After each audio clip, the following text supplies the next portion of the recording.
Don't worry, we're live right now, Travis. Oh, good. Yeah. Okay. Hello, world.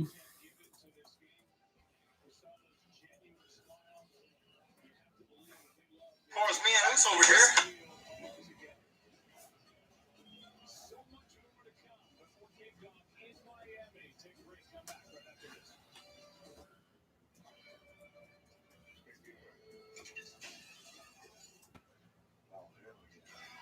Oh, got some wrestling commercials. I mean, which I think I've already seen this one a million times. Yeah. Fox got to promote SmackDown. It's true. They paid enough money for it.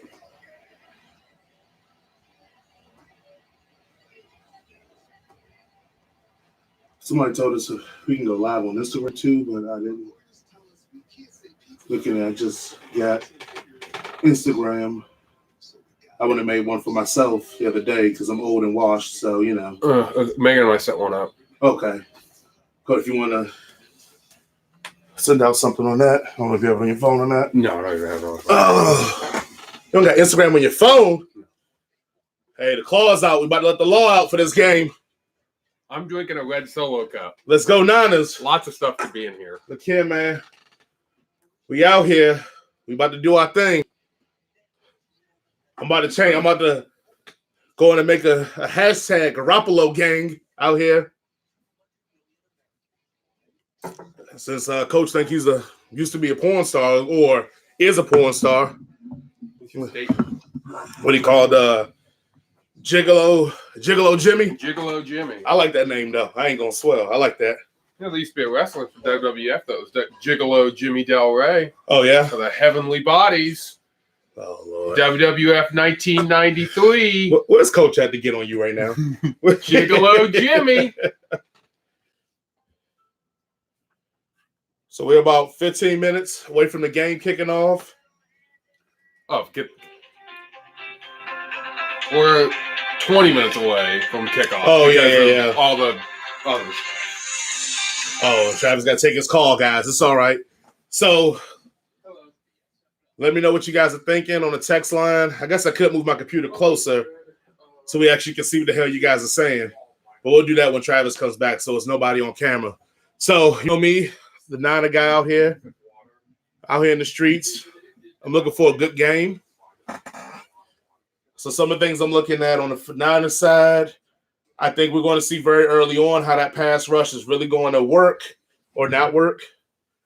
I think defensively for the Niners as well, I think our corners, they're going to have a huge game. I know everybody's going to talk about the pass rush, but our corners going to have a huge game, especially our safeties, Tark, Jimmy Ward, and etc. I think how they play today is going to be really instinctual on if we win or not.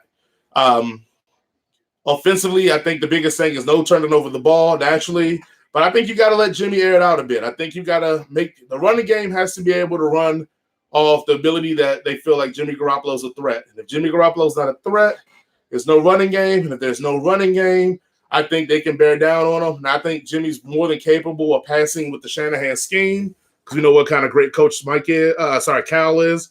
That was a pun because we know everybody knows Mike helped out with his game plan. So I know that's going to be something we're going to look forward to, look into.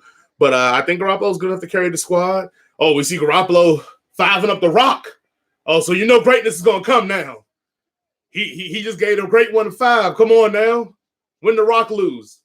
Unless Mahomes is with Stone Cold, we know we getting the win now. Sad thing is Travis ain't nowhere to be found. We got Sherman with the rock. Come on, man. If you smell, I hope he gives it to us too.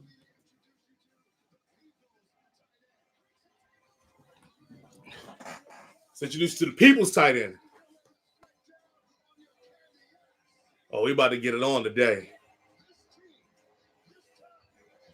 So please, everybody, if you could share this live reaction, get people on here, definitely comment. I mean, I would like to go in and chill with you guys, joke, laugh, have a good time at the Super Bowl. I'm going to have that claw in me probably after halftime, depending on how this game go. I'm going to have that Tangeray in me. So we about to get real turned up in here, boy. You may see me fall asleep on a live reaction. I'm just gonna keep it 100.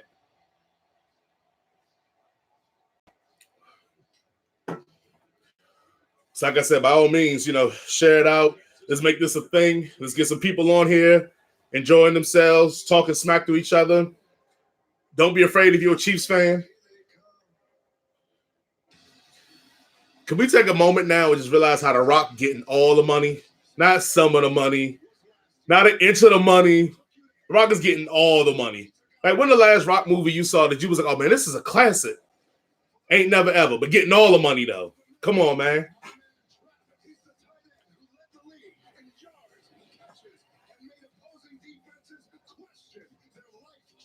Oh man, we're gonna beat the brakes off Travis Kelce today, guys. Come on.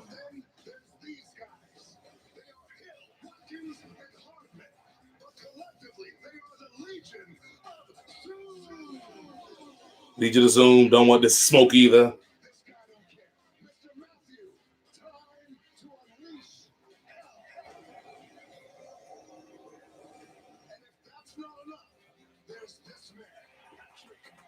Hey, my homie.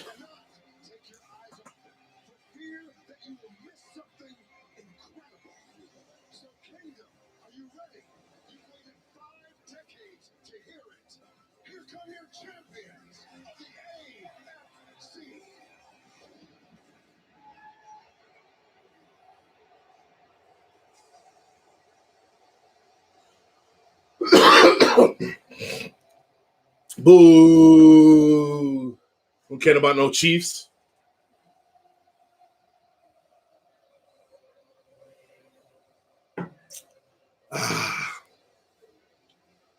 Should I keep drinking this stuff? I have my drink and my two-step out here today.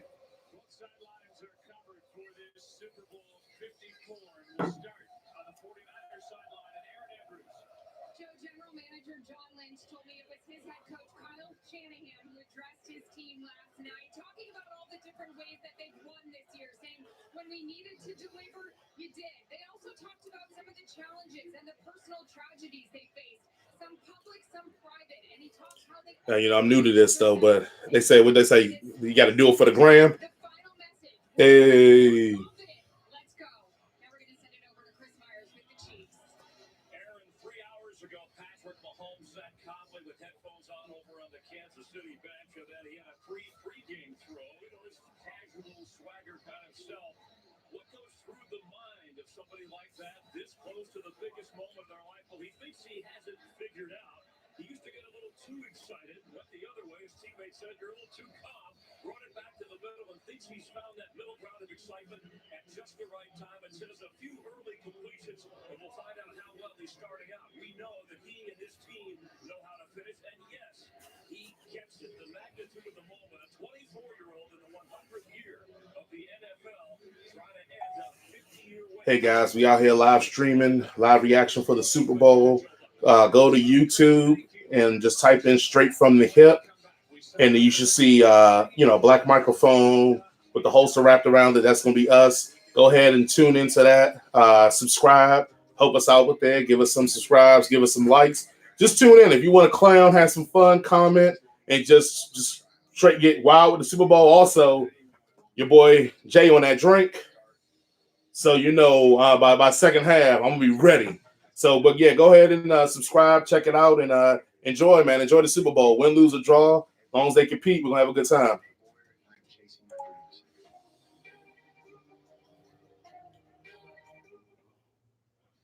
Hey, Oprah. Yeah, doing. We're running. Once again, The Rock got a commercial with Oprah. What we get? Come on, The Rock got to give me some money, bro. The Rock got to break your boy off, man. I just can't be out here like that, man, with The Rock out here getting all the cash. I thought I knew it all, too. But I'm still learning things. Your mom makes sure of that, you know what I mean? Look, like Rakuten, you can easily rack up cash back and tons of stuff. Ooh, like travel, clothes, concert tickets. It's better to be safe than cash back, sorry. All right, good talk. Your room smells. It's weird. This is how old and washed I am, man. I can't even figure out how to put the video up for Instagram, bro.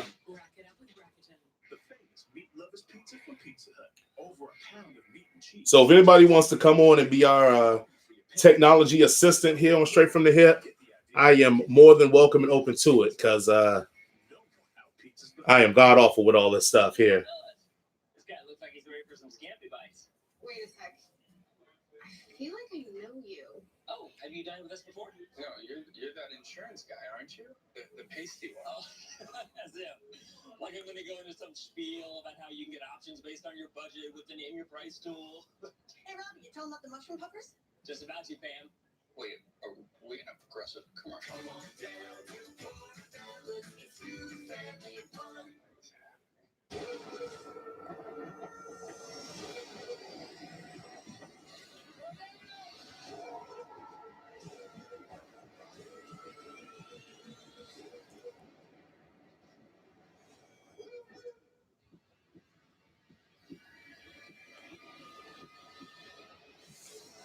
All right. Thank you guys for joining again. We're about how many more minutes we away from here?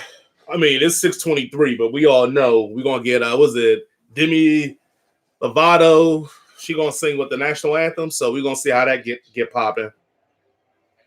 We already know it's not gonna be better than Whitney. So I feel like they should just every year just put Whitney's national anthem on the loop. Cause I mean they don't get no better than that.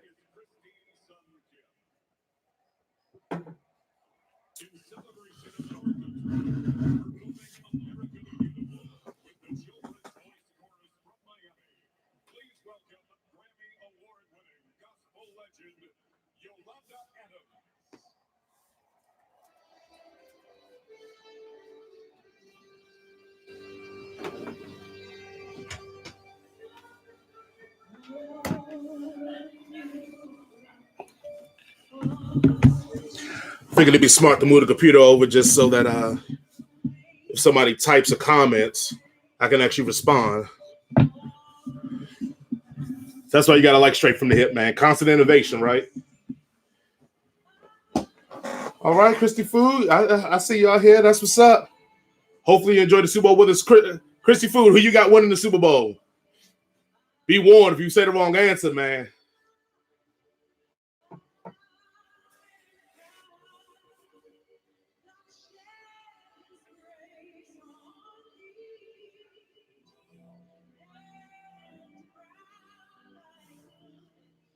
Oh, KC, come on now. Don't worry, but I'm glad you're listening. So when we trash your homeboy and my homeboy, you won't feel too, your feelings won't be hurt, will they now?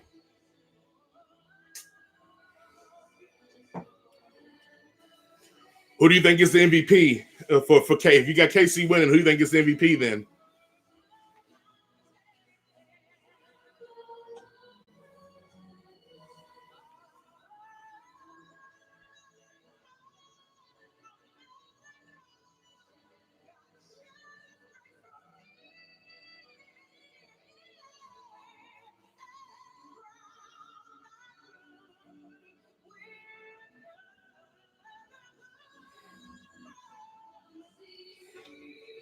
It's my man Reese. Okay. I got you. I'm with you. My boy Reese just hit me up. He just said he gonna tune in. But he said, does he start smack talking in the comments? I told him, bring it on, man. We ain't scared out here. He probably repping that Kansas City gang because he a Panthers fan, so I know he was rooting for us to beat like the smunk in the AFC. I mean the NFC. But now that we out here for the AFC now, he made the turn on me a little bit here. Shout out to Yolanda Adams. Gospel. I feel like they should have had Yolanda and Mary out here singing the national anthem. Then that thing would have been woo. Sorry, America the Beautiful. Excuse me. To honor America and perform our national anthem, please welcome multi-platinum recording artist Demi Lovato. I got it going over 3 minutes. That's my call. Over 3 minutes. Let me get my timer ready.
Oh, I was off. We got a minute and 51 seconds, so I wasn't even close. So that's the first prop bet I done lost today, guys. It's time to play some football now.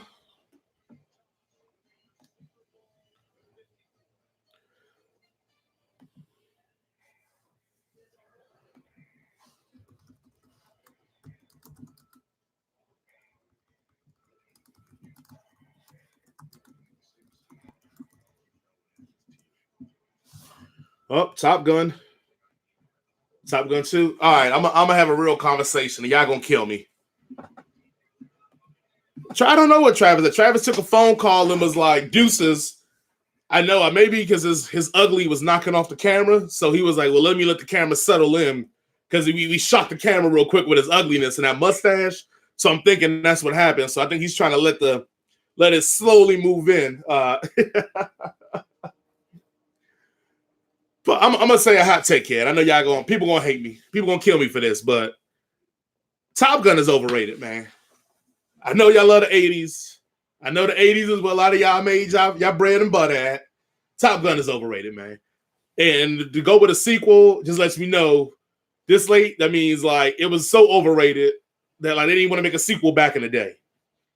Like, don't get me wrong, the piano scene's dope, the volleyball scene's dope, all the 80s nostalgia of it, all that is dope. It's crazy. It's very cinematic and beautiful. But the movie as a whole is completely trash. Oh, yeah, understand. Yes. Understand that Top Gun is overrated. Understand that Travis, we get the camera used to Travis ugly. Because both are true statements. So.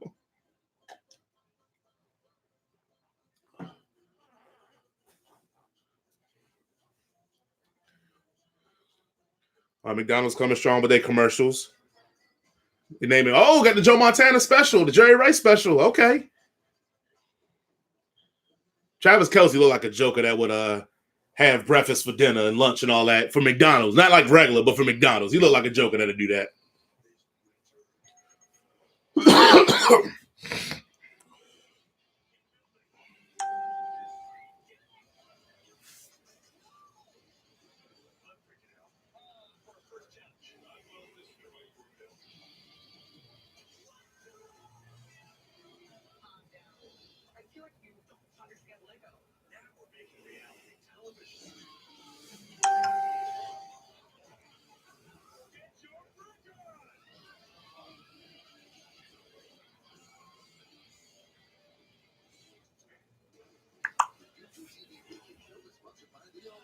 So we got some stuff went on Facebook. So first and foremost, my cousin Tony, he stated that go Niners. I told him he needed to get onto the live stream so he could talk some trash with us. Coach, the co-host coach just said his first takeaway of the day is that the NFL needs to hire The Rock to do all the intros for every game. I'm right there with you. Plus, if you go and let him get all the money in the world, you might as well get him all the jobs in the world. Who was it? Wasn't too long ago that was doing like every single job. Is it taboo to say Ryan Seacrest's name? But he was doing all the jobs and all the work because I know what happened to him. Got caught up in them allegations. So I don't know if they're true or false. I don't get into it, but he was getting all the work. So I feel like The Rock could just slide into that role. Him and Michael Strahan, I feel like they're getting all the work right now.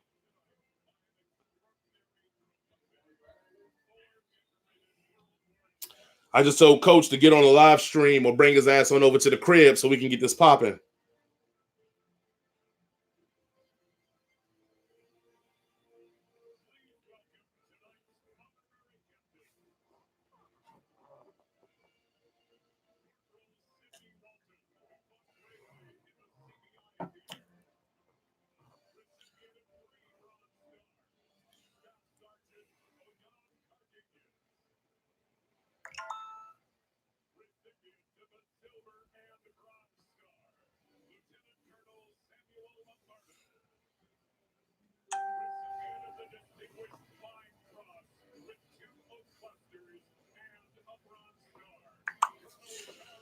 Tony just said the intro was raw, but sucks if you're old lineman. Yeah, they ain't give them no play, no love at all.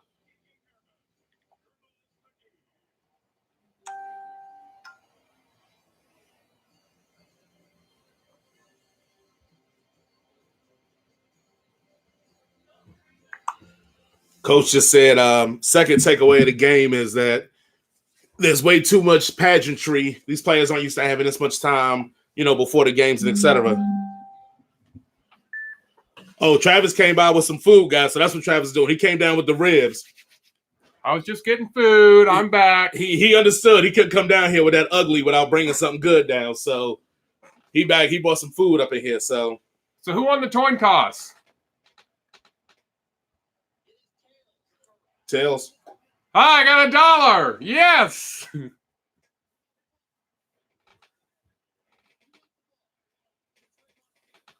Coach says, shut the F up and flip the damn coin. All right, so what is that? Did the Niners the first? What happened, I believe? Yeah.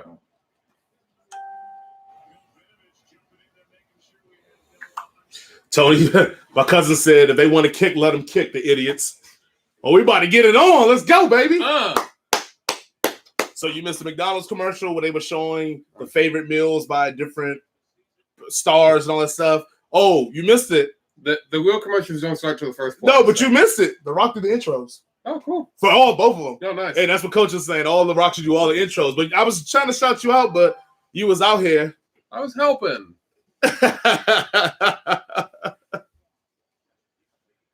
Oh, always about you ugly San Fran. Hey, you seen Jimmy Garoppolo. You know he out here. GQ Jimmy. Don't be out here hating now. Okay, what we got here? Mulan? Okay.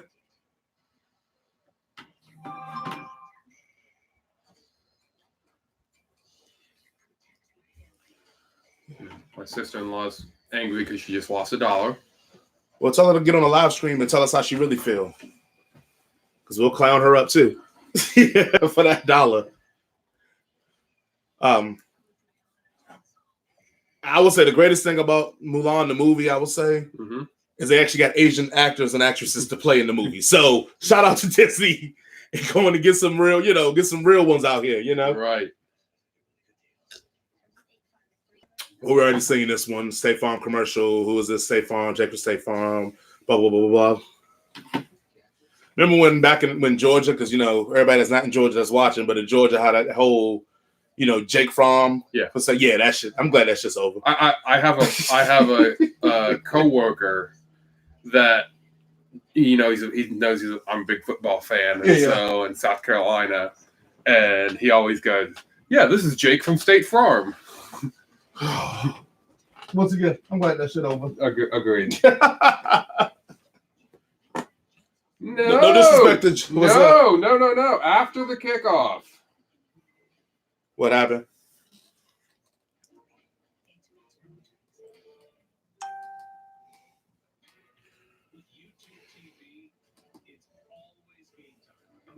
My dad's trying to get out of $1.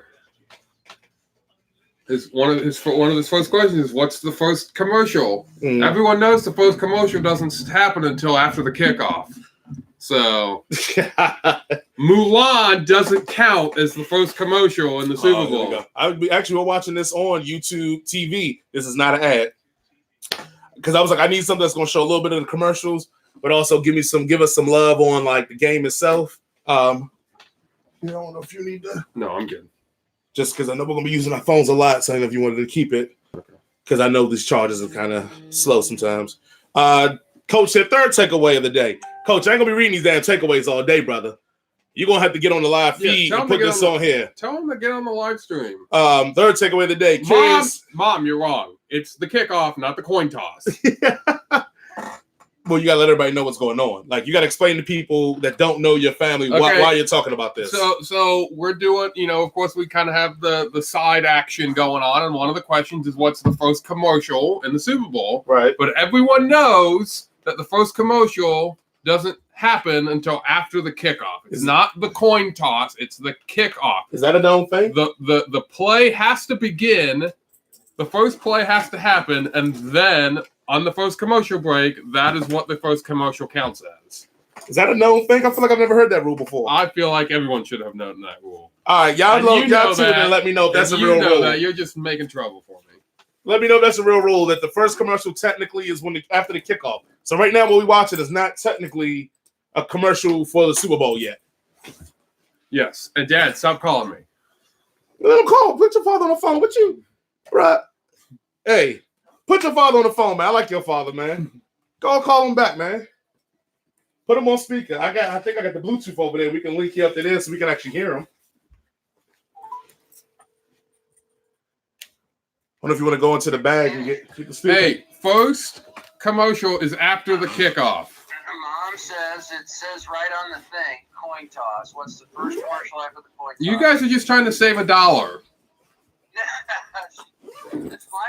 I don't care, but it says coin toss. Whatever. Okay, sorry. Did you let your dad know that he's on live stream? You're on you said live- your son do you? He's You're on gonna the have you on live live stream, by stream the talking way. crazy. The one that says Christ food. Yeah, I know. All right. Yeah. Don't ask me why. I'll get it changed someday. You're good. You're one of 3 people watching. Shout out to the other 2 people watching. We want to know who you are. Yo, okay. We're watching. Okay. All right. Hey, it's my wonderful wife. Yeah, I was gonna okay. see if you wanted to move the cord from there. I could just plug it up over here so that people can get by. I just didn't want to leave the live stream because Travis wasn't here when I was thinking about that. Yeah.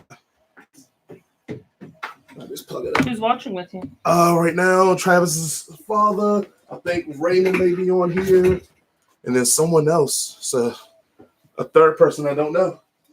I haven't seen. So what Travis is alluding to is that his father plays a game called Win Dad's Money. Trademarked. When Dad's money. Yes, trademark. So I mean, let you go and explain it. Go ahead and explain. So When Dad's Money, trademark, is a game that my dad and has done with my family for probably the last 10 to 15 years. And basically what it is for major sporting events such as the Super Bowl, national championship games for college basketball, college football, some occasional playoff games, this, that, and the other. He will come up with a set of typically 10 to 15 questions that is emailed or text out to my family that we then have to get back to him with the answers before the game starts. So, of course, one of the questions today is who wins the coin toss? And the next one was, what's the first commercial? So, other categories include who's going to score the first touchdown? right. Will the first points be a touchdown or a field goal? Et cetera, et cetera, et cetera. So that is Win Dad's Money. And they playing for them dollars to make you holler. Yeah. Let's kick it off. Every question and answer is $1. Let's go, Niners. Woo! Yeah, your father out here rooting for Kansas City, though. Well, I know your mom rooting for the Niners because I know how she feel about Andy Reid. Oh, yeah. But we know Mom doesn't like Andy Reid. We know how she feel about Andy Reid. So I know she's rooting for the Niners.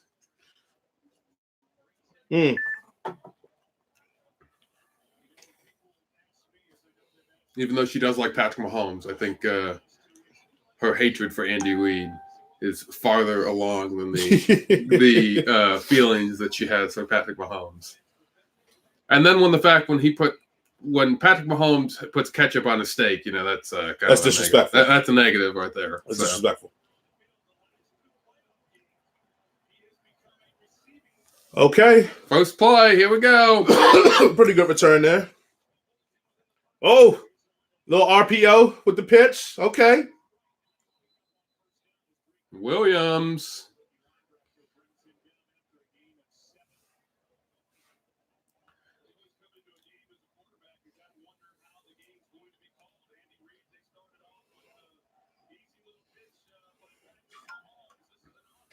Well, they sending me appointments about my doctor's appointment on Wednesday today. Damn, Kaiser be on it. All right, a little RPO with the pitch. Who sends stuff during Super Bowl? Come on. I know. I couldn't even watch Power today because Power, I guess they postponed the finale for next week. So I jumped to say they want to compete against the Super Bowl. Oh, of course. But I guess I was right. Get there. There we go. There we go. I feel like that could have been a fumble, but it probably didn't make a difference. Mahomes don't want that. He don't want that smoke, bruh. Where you at, Papa Butler? Mahomes don't want that smoke, man. Oh, Bosa. Mr. MAGA. We're gonna keep it non-political on the podcast. Don't worry. Yes, we are. Unless I get real hammered, then I'm gonna start spewing that hate. But it's gonna be all in the realm of football with a little bit of hate on the side. It won't be at least till the fourth quarter. I don't know, man. I'm about to start putting these things down. I'm gonna switch to that gym for the second half, depending on how this game goes. Hey! Let's go. Whatever, 26. You're not getting that call. Look, now for insider for you guys, and if you watch the show, you watched the show for a while. Favorite coach. I know you've been watching the show for a while. You know what my theory is about Patrick Mahomes and what I think some of his deficiency is, and that wasn't a good example of it. But I was telling Travis, just to remind everybody, and Coach knows this. I said I feel like when Mahomes is to sit in the pocket and gets pressure from the front of him, and he can't just escape out, and like those guys that sit in the pocket, take hits, and make good, accurate throws. I think Mahomes struggles in that, but no one talks about it because he gets out of the pocket like it's nobody's business. Oh, come on! All right, he recovered it. All right, that's what's up. Because Richie James is our punt returner. He's been good all year. He hasn't muffed the punt all year, so don't do it now, brother. You have to put Debo back there. Hey, I wouldn't be mad at that, but I want Debo. I want Debo for the offense. He can do both. Oh, my wife is bringing down more food out here in the streets. What you got over there, sweetheart? Wings? Honey mustard wings. Oh, honey mustard wings in the building. We'll do different flavor wing at halftime, assuming we run out of food. That's my greatest fear in life. Not having enough food to serve people. Is that your greatest fear? That is. I realize that is truly it.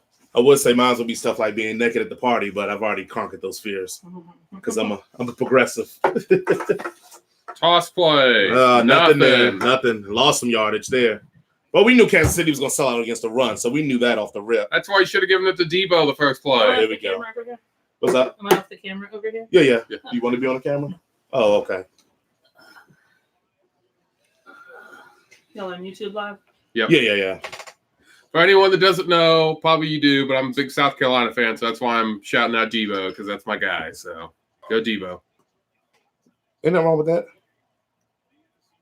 For once, we're on the same side for something. I root for San Francisco everyone. Oh, I know. As I said, for once, we're on the same side for something. There we go. Let's go. First down.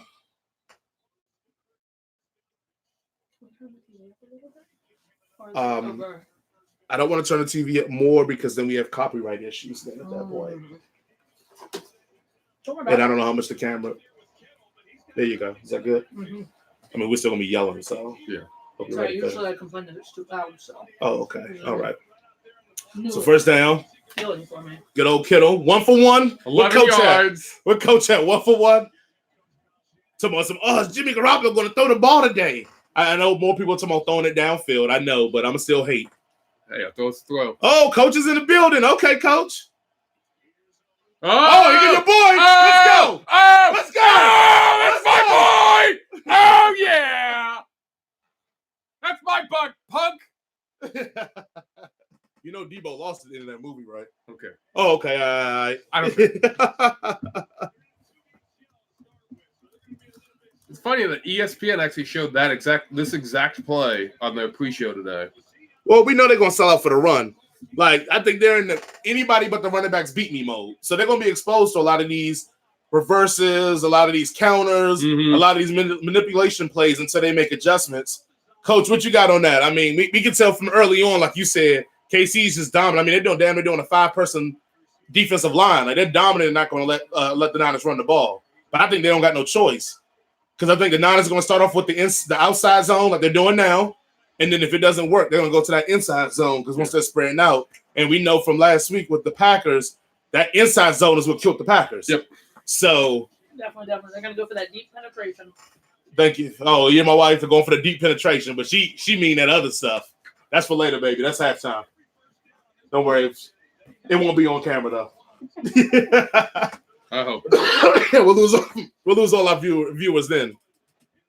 I'll go get pizza while that's good. You go get pizza? Well, you can just take the wings upstairs. Travis, it won't take that long. Yeah. Oh, yeah. Trust me. Because I got to see J-Lo and Shakira. So, exactly. I got to get it in and out, I can't do it. Do it like I used to. Hey! Shakira.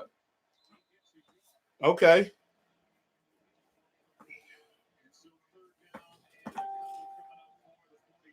Oh, yeah, for sure, Coach. I mean, the Niners got to dance with the girl that bought them. I mean, that's straight up 100% on that. My cousin Tony said that reverse would have been a TD if that was Mostert. I don't know, man. I think Debo may be faster, man. Got that elusiveness. I know. What was it? Who had it? Breda usually had the fastest straight line speed like last year. And I think even this year he had it for a while. Oh, let's go, Debo. Debo gonna be the leading rusher. Hey, Debo may be the MVP the way it's looking. I picked him actually to be MVP. Yeah, I agree with you, Coach. It looked like he was trying to do I think that was trying to be the Philly special a little bit here. But yeah, hey, look, Jimmy G learned from Tom Brady. He don't want that smoke. No. He like, nah, bro, watch. He had him. Nah, come on, don't get that to He didn't. Don't get that to Garoppolo like that. He might have got about 2 yards, but he got lit up. Look, Gigolo Jimmy out there for gigoloing and throwing that rock. He don't need to be catching and running nothing. Debo's going for the MVP tonight. Let's keep it real. Well, last time he really ran was KC last year. We saw what happened to his knee. Yep. So he need to go ahead and hand that rock off and just 2 yards. Hey, don't do my man like that, dog. That was a lot in traffic too. That was shout out to the Chiefs defense on that, man. They saw that play out. They stayed home, made a good tackle. Jimmy would have found a reason to be hurt and lead a game. Hey, Coach, this revenge game for Jimmy. Coach? CJ Beathard, baby. Come on. It's Nick Mullins, man. Nick Mullins? Oh, okay. My bad. So what grown man goes by the name of Jim? Would you prefer Jim? Yeah. Okay, that's what Kittle calls him Jim. Jim. Yeah, my wife has a thing with people grown men being called Jimmy. I should go ahead and hit up Jimmy Marquez and let him know that my wife has a problem with his name. Telling you, MVP. And they made the way they throwing it to Debo. Look, they trying to give him MVP. That was one of the questions actually on my dad Win Dad's Money was the middle name of the MVP. Yeah. So I looked up Debo's middle name and typed that in. So Debo's gonna win MVP, baby. Now I want to apologize to everybody that's watching. If we are behind on our stream, we're just watching it on YouTube TV. So great events happen before we talk about it. By all means, comment, say what you got to say. I'm lifting my rule of being a jerk, Travis. Like, okay. Usually when we watch the games, I tell Travis, don't tell me. Let me see it. But we can't help the live stream. So 3rd and 10.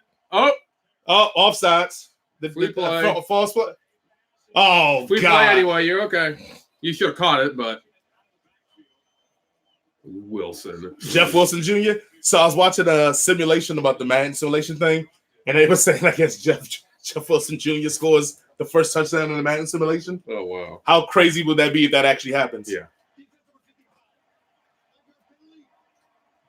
So after all week getting on D4 about being offsides against the Patriots last year, good old Frank Clark. Stop hating. He was open, okay? What did he say? Not every pass has to go 10 yards, Coach. Well, he gives him probably because that was a great pass that he just threw for 5 yards. I mean, I feel like he's hating on just the fact that it was 5 yards. Look, we don't understand tone, so I'm gonna take all his words as respect because we know Coach get real disrespectful. So, hell, if Coach you're gonna get real disrespectful eventually, yeah, I can go get the Bluetooth and you can call in whenever you feel like you need to really get off your chest. You can call in and we can let this happen. Or we can just wait till tomorrow. You know he gotta give us that smoke today. You know how Coach is. Wow, I don't even know what Jimmy was looking at there. Take the 3. I think I just got another $1 though.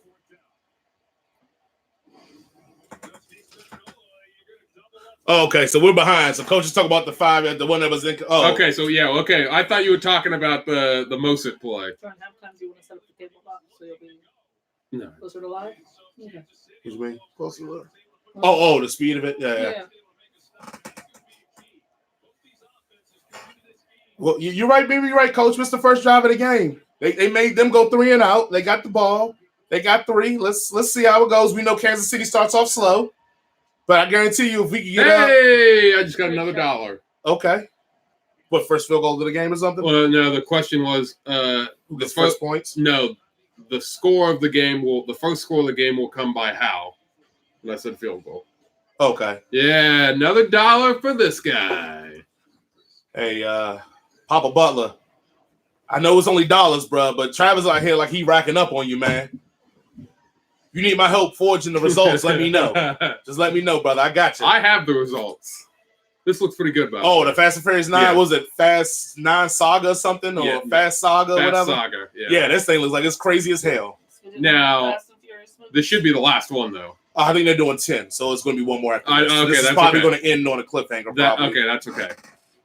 10 is a good number. Hey, Miss PV said just wanted to say hi. Hey, Miss Miss PV, you PV. better stay on and enjoy it. You just put it on the low side of the game. You can hear us clown on these fools. And this commercial. Because you know Coach about to go in. Of course, he's in a pest control truck. Hey! Oh, so hey, Chance. Give it to him. Is that what you do in your spare time? You take your pest control truck and rob banks? No comment. Oh, so good job. Good answer. Good answer. No, absolutely no comment. I can neither. Oh, I'm sorry to hear that, Miss PV. I did not know that. Our condolences to Yes. the PVs and their family. I apologize. I really did not know that. I'm not on Facebook as much because I'm usually on Instagram and doing some other stuff here and there. So, condolences to the family. You know, anything you guys need, you know, the Straight from the Hip family's here for you. Just let us know. You're taking this too far, Charlie. Charlie, relax. Super Bowl now. Laundry later. Who that chick? She's from Schitt's Creek. Oh, okay. We know Charlie. Oh. Charlie Day. What's up? Did I get that question perfectly correct? I think I did. What is the official temperature at kickoff? 62 degrees. Nailed it. Oh, On the wow. money. What did you win? $1. So it's his winners, dad's many questions they get ready to get dollars for it. How many total questions are there? 15. Okay. And then there's bonus questions. Okay. Well, I can imagine it's been a rough few days. I can imagine, Miss PV. Mhm. Come on, man. Now, I'm going to say it. All you people that's like, I don't want no politics in my football. Y'all going to say something now? I just want to make sure y'all keep that same energy. We got Donald John Trump commercials out here praising him. And I know y'all want no politics in your football, right? That's what y'all told me when I was talking about the kneeling and, come on. Come on. We didn't need that. Come on, give me that same love now. Show that same disrespect. That I don't want to know about football. I don't want no politics. Come on. Hank Stram. Matriculate. Got to matriculate the ball down the field. Back to a better topic. Yeah. Oh, way better topic. Hank Stram.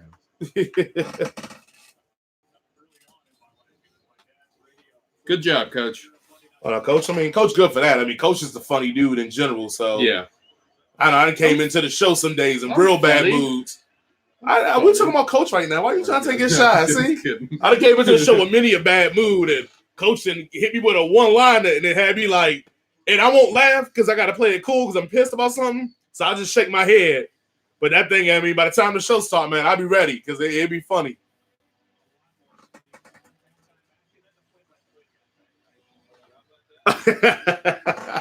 Coach said, this is a family show. Don't be talking about matriculating. Coach, you know about that. You know that. That's your favorite word to use with the kids. You like to tell them to matriculate the ball down the field. I like the play call. Mahomes had some 2 errant throws the last drive, so you come out with a play action, gives them an easy read, some easy reads, easy looks to kind of get that rhythm going for it. I like that. Also, because of the aggressiveness of the 49ers defense, especially the D-line, he was out there by himself, so that's a good play call by Andy Reid. I mean, this game is going to be a lot of chess game between Kyle Shanahan on offense versus Chiefs defense and the Chiefs offense versus the Niners defense. I know that's every game, but we're going to see some wrinkles in both of them. Right. I think Kyle Shanahan kind of sparked one wrinkle off with that reverse. All right, first down, Chiefs. Coach said he should have kept the ball on the play. Probably that one right there. Oh, he probably would have got the edge. We talked about that earlier from watching that Ravens game. I wouldn't be surprised if you see the Chiefs attack the edge of the Niners defense a lot because the Niners do a terrible job of containment. Right. For how disciplined they are in the middle of the field, they do a terrible job of outside containment. In that Ravens game, if you watch the tape on that, you got probably the most deadly guy to get outside your edge, and you're basically just giving them the edge. Oh, Sherm, you got to be there. Oh, come on, Sherm. Got you. Hey, don't be hating on my dude like that.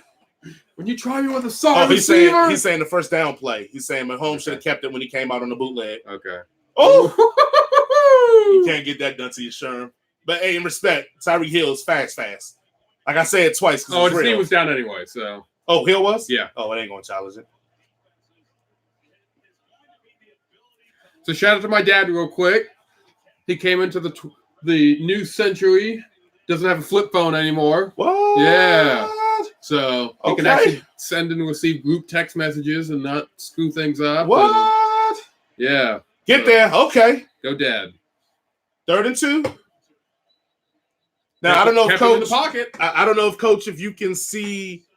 Oh, okay. It's probably a holding call. I was going to say, Coach. I know we looking on TV. We can't see what's up top, but we're seeing a lot of Mahomes holding the ball longer than normal. I wonder if it was because of holding or because of they're doing a shell defensive coverage to kind of keep everything below them instead of above them. But We'll see what happens. yeah, I think this is probably a holding call. Whoa! Oh, okay. I'll take that.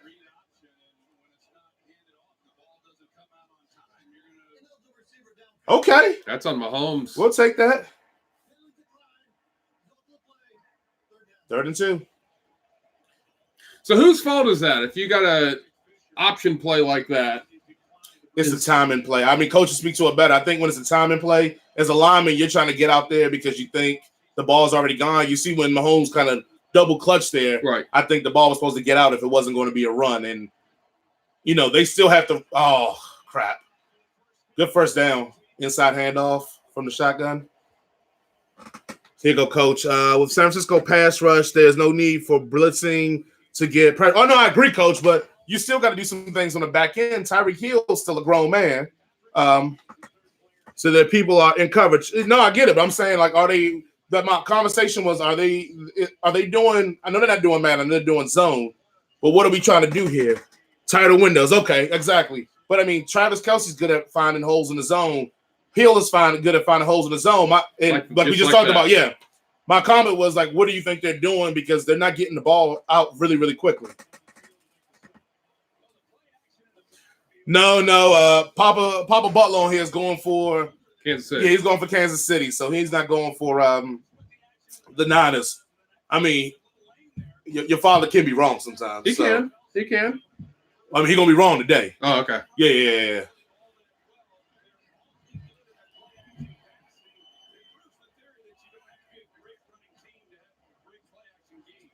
Good play call. Good play call.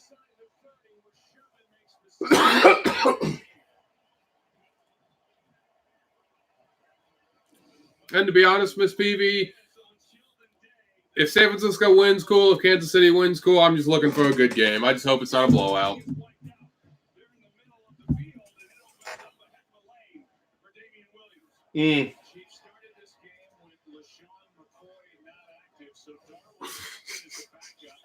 Oh, God. We're not going to read that comment for Coach because it'll be a family show still. Like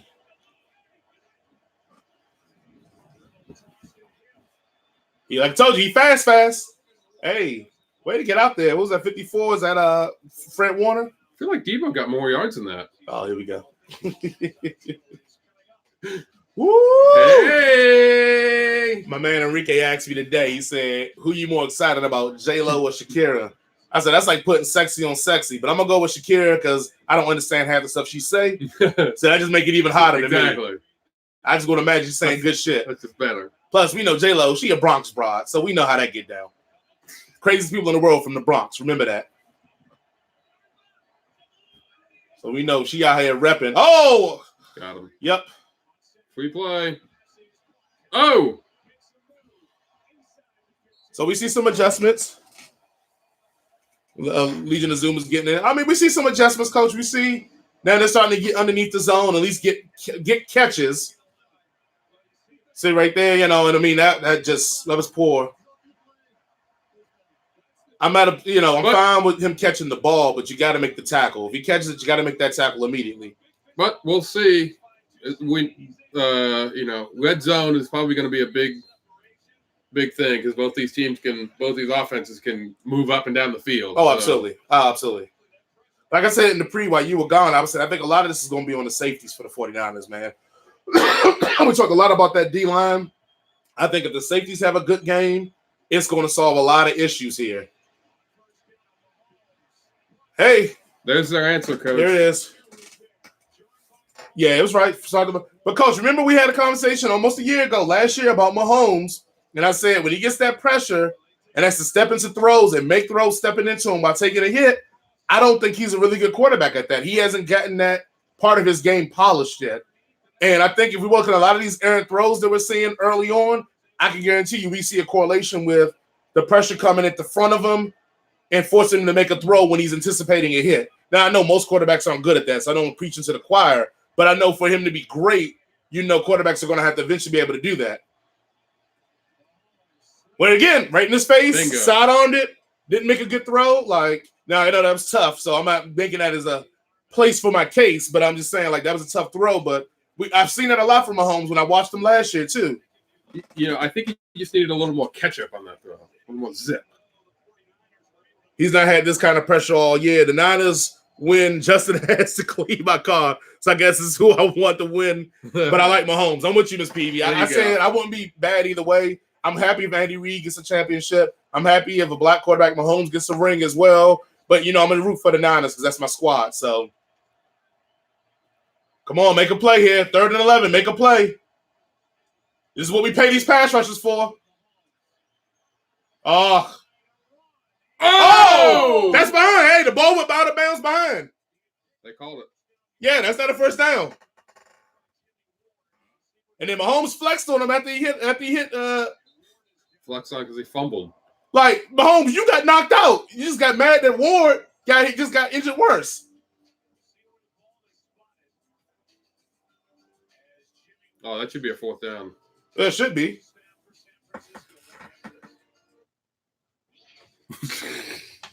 He didn't get run over, Coach. What game are you watching, Coach? He smashed Mahomes. He just hurt himself in smashing him.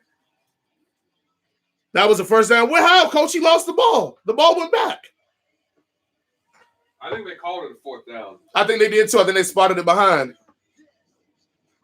Yeah, no, the ball fumbled back unless he was down before he fumbled it. He wasn't.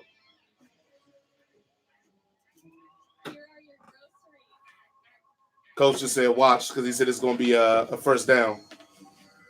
Yeah, first down instead of I mean, we know it's not a touchdown. Thanks Hey, spoiler, Coach. Yeah, no, that was rare that we got the Niners playing man-to-man. Man, they bring in every sci-fi thing they can bring in here. The Arrival, Mars Attacks. Mm-hmm. Back to the Future? Was that Back to the Future? Yeah, that was the DeLorean. That was not the DeLorean. The DeLorean does not have police lights on top. You haven't even seen Ghostbusters. How you want to tell me what the DeLorean look like? Hey, Black Widow. I feel like this movie is 5 years too late. Yeah. Well, she's a woman, and it takes them that long to give women superhero movies. That is a very good point. My wife, if you didn't hear her, she said she's a woman, so it takes women to get that long to get superhero movies, and she's absolutely correct. I think Marvel probably saw the success of Wonder Woman, and even Captain Marvel made good money.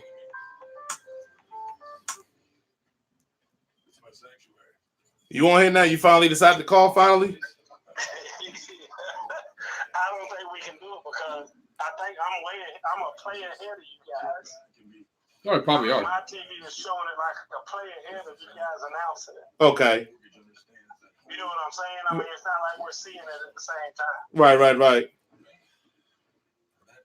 Is he still sexy, Jess? No.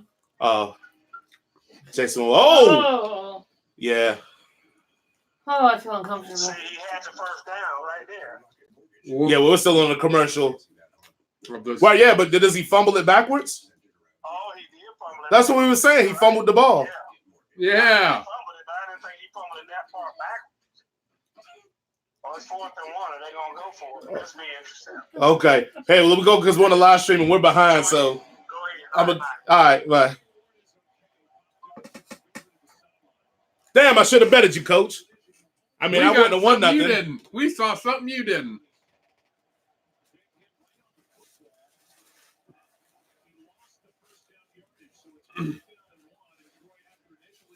You going for it, or you kicking the field goal to tie You it? got to go for it if you KC.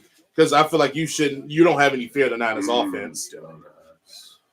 Looks would be good right now. It would be. But yeah, I don't think you have any fear of the Niners offense if you KC.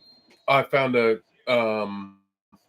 in May there is a donut fest Ooh, in Atlanta okay. downtown, and it's you walk in. Good play call. Nice play, yes.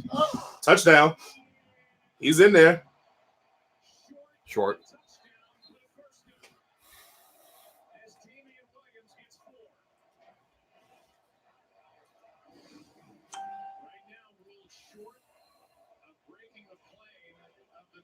Yeah, he's down. It's called Donut Fest of Atlanta. It's on May the 3rd. Oh boy, Jimmy said he's rooting for KC. I said he a Cowboy fan. He got to root KC. Like On this beer.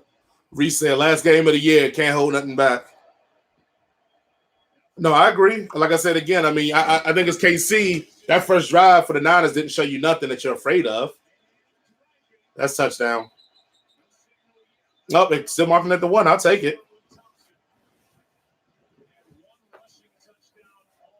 You want to grab me a claw, baby? No. Okay, that's fine. What do you want? It doesn't matter, just a white claw.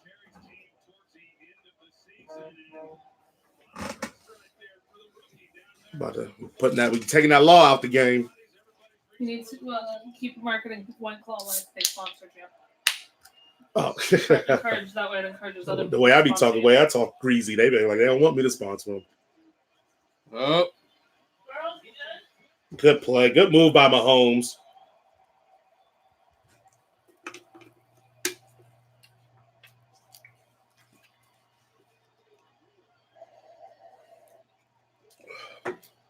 Coach, the question is do we need Garoppolo to answer? Or do you just need the Niners offense to answer? That was a good formation, man. I mean, you took away some of the Niners' effectiveness by spreading them out there. You isolated the part of the defense that you think is the weakest for the Niners, which everybody will say is the secondary by far. Because even with that spread out like that, you kind of put a lot of the linebackers and take them out of the game as well. So I think it's a good play call, a great play call by the Chiefs. I mean, you went after what you think that the Niners' weakness was, which is their secondary. Like I said before, like this game is going to come down to how well these safeties play. As you saw in that one, the play before Jimmy Ward makes a hit, stops the first down, but the fact that he got that close and got over it. Then we saw in that one when they ran the option. I don't know if somebody missed an assignment, but that he was optioning on the safety at that point. I think that was probably Jimmy Ward again. So, former first-round pick. Yes, it is former first-round pick Jimmy Ward.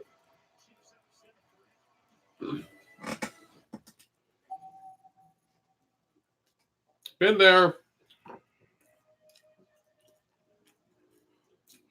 Well, I think so too, Coach. But I think Jimmy's always been a big part of the answer, minus the Packers game. Even though, for truth be told, like as we hate on the Packers game, if you recall, I mean, Garoppolo made some big throws in that fourth quarter when the Packers seemed like they were trying to come back.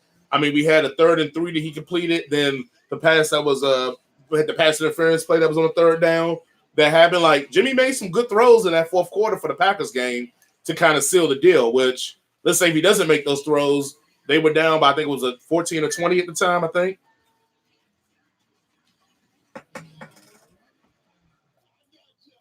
I'm not saying Darrelle Revis is right about Sherman being overrated. I think that's blasphemy. I think Sherman plays what he's supposed to play, which is a coverage corner, not man to man, but a zone corner.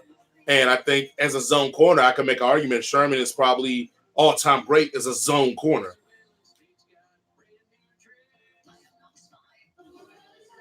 Like, I'm pretty sure Sherman will want to play man-to-man.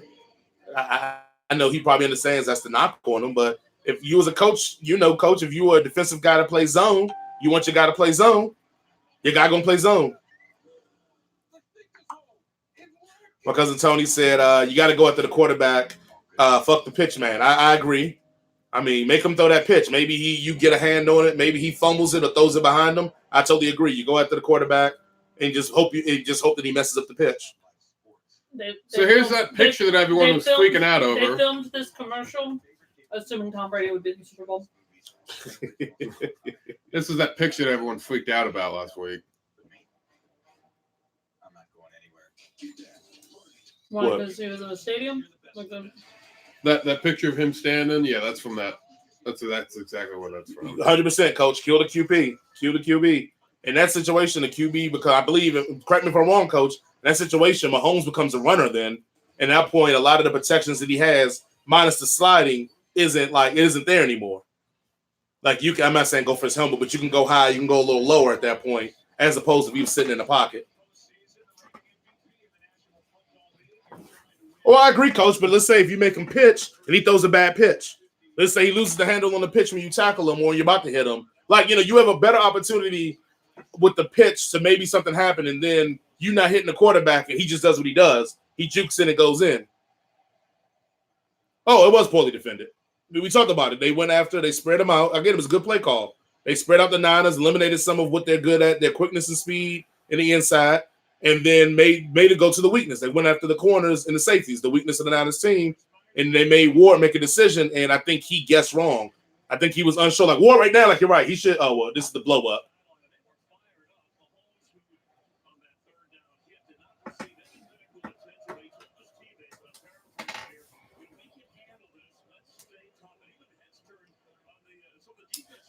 Man, that Chiefs gang is deep in there, boy.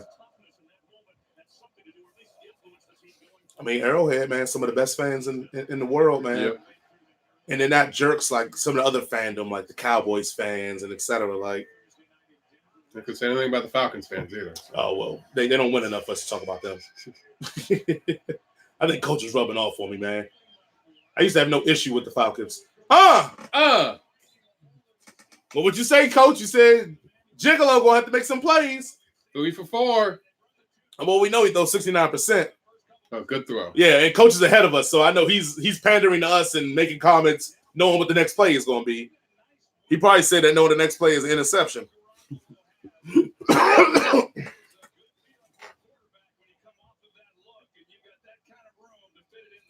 So Tuskegee Airman Colonel Charles McGee participates in the Super Bowl coin toss. Shout out to them. Good. If you don't know what the Tuskegee Airmen are, do your homework, which I feel like everybody should know. Yeah, agreed.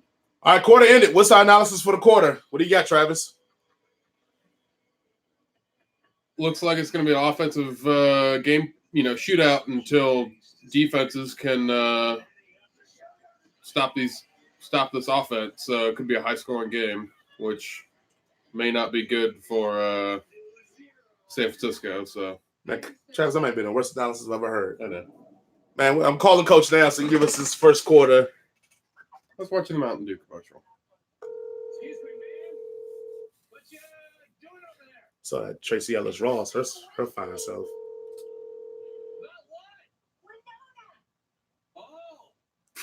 Coach, you better stop playing with me. Answer the phone, Coach.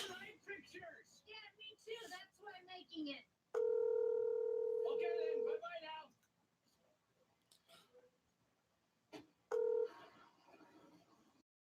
Please leave your. Oh, Coach saw Just Mercy. Coach, we trying to give the first quarter analysis. I'm going to go and give I think the first quarter analysis is kind of what – oh, here comes Coach now. All right, Coach, which is your first quarter analysis? Hey. Yeah, what's your analysis on the first quarter? I think that I hate it, but I believe that this is right playing it into Kansas City's MO, their lap. I mean, I think that this is their ball game. San Francisco's got to do something, I feel like, on this drive to score 7 so that, that puts a little bit of pressure on Kansas City. If Kansas City can stop them here, hold them to 3, I think they're in their ball game of, okay, let's let them score 3, we score 7. Right. And that's not good for San Francisco. So I think it's important that, because obviously Kansas City has the momentum right now, that San Francisco takes some of the wind out of themselves by scoring right here. So I think it's important that we go down this drive, and I'm encouraged by what I just saw. It was a weak throw, but it was a good throw by Jimmy. Right. He put the ball where it needed to be, And that's all he needs to do. I'll be interested to see if he can continue to do it. Okay, well, we'll call you back a little later, and I'll give my analysis, and we'll keep moving on forward. All right, man. All right, now. Bye, Coach. My first quarter analysis on it is like, guys, we've only seen 3 possessions, 2 by the Chiefs, 1 by the Niners. The Niners got points on the first one. The Chiefs didn't get points on the first, got points on the second one. Right. I agree. I think this actually, I'm on the other side. I think this game is right where the Niners won it. I talk about all year how the Niners are a better second half team than first half. Okay. I think this is right where the Niners wanted. If you can go into the first quarter, these games being close, but I agree with Coach. I don't think you got to score a touchdown, but I think you got to get points on this drive. You got to keep putting up points to make yourself feel competitive here. So, and I feel like that's probably the first bad call I think Kyle has given us today.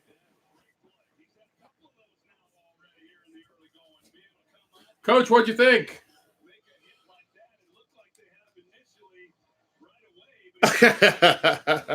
He said I was too upset, but while I was watching to look for Travis's wife in Just Mercy. Now, we know what Kyle Shanahan, he's doing a lot of this stuff with Debo. It's setting up something. Oh, yeah. It's leading to something. Well, he tried the throwback on the first play, but disaster. Yeah, that play was terrible. But he's going to Debo a lot in these little receiver screens and et cetera. They're setting up something here. Oh! That was disaster. Yeah, that was bad written all over it. The Niners just need to have more than a 25-point lead by the third quarter. That's that's exactly what they need.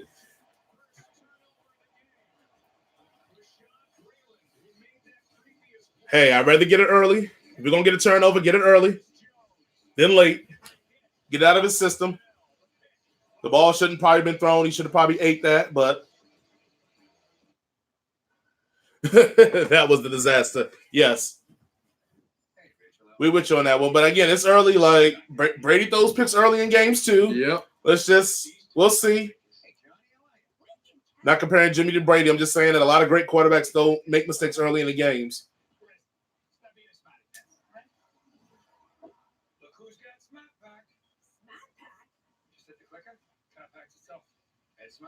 That's crazy. That's awesome.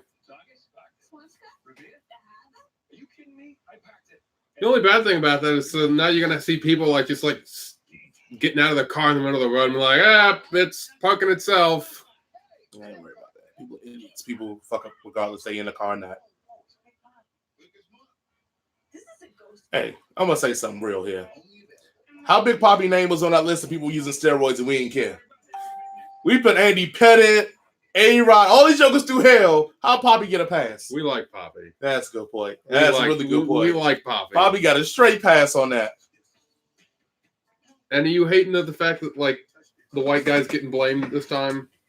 Oh, A-Rod got blamed. Sosa, Barry Bonds. Sosa's almost white now. So. True. Oh, this Coach Dude right here. This Coach Man right here. Every time you see me. That's Coach Dude right there, boy.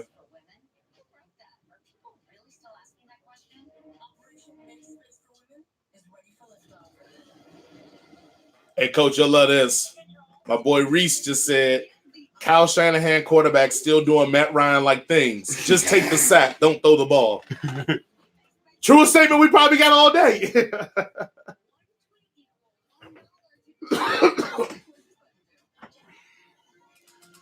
My boy Reese. Oh, Hammer's your dude. Yeah, Hammer your dude. You know that. You can't touch this. I remember you used to wear your hair like Hammer too. I saw them Vanderbilt pictures. Don't be out here. I see you. I know Coach is agreeing with my boy Reese with Matt Ryan should have took the sack. But that's Coach Dude right there, man.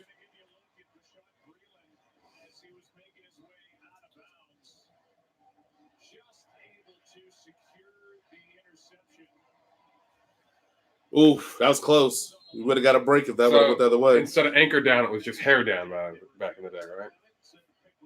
Is that what it was? Come on, let's go, Niners. You know they're going. They know they're trying to go up top. Not a good look. Sammy Dropkins. But it's early. It's early.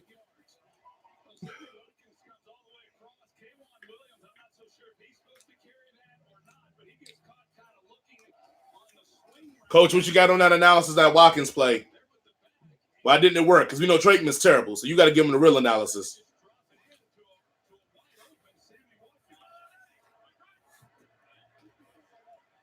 Aikman says, somebody caught the ball. He was open. What a play. I'm seeing a lot of busted coverage. Yeah, I think what I think is going across that zone like that kind of left that weak spot in the zone where somebody didn't know the guy was behind him, I'm thinking. Where he didn't float back enough because he didn't know somebody was coming across behind him. Coach, how do you communicate that as a defense, though? Like, the guy's making that streak across, he gets behind that second layer, the linebackers. That outside linebacker on the other side of the field, how does he know that guy's getting behind him? Is it communication from the safety? Okay, the corner should continue to sink. Okay, makes sense. What is going on here? And this is Solomon Thomas, first round bust.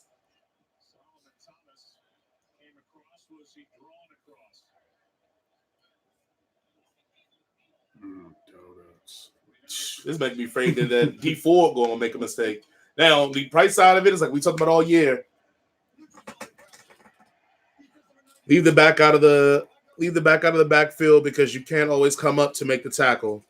Okay, so basically you're saying it would have been smarter for him to play drift back, have Mahomes dump it off to the back, come up and try to make the tackle, than allowing that play. Is what we're getting at here. That's what I think.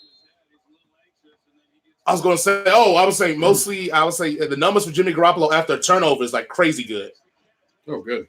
Like, so if there's any hope that if the Niners defense can hold here or hold them to 3, Garoppolo after interception, and I'm pretty sure they're going to show up because it's the Super Bowl. They should have production teams that know this. If I know this, they should show us numbers after a turnover. It's crazy good. You're expecting a lot from the NFL, Jared. You're expecting a lot, okay? Well, he the golden boy. Like, he the new. They're trying to make him the new golden boy. That's why the Niners. That's why the NFL can't lose this game. Mahomes wins. He's a new golden boy. Jimmy Garoppolo wins. He's a new golden boy. They get what they want either way. And you got two fan bases that haven't won titles in a long time. Whoa. Take it easy on the Niners, man.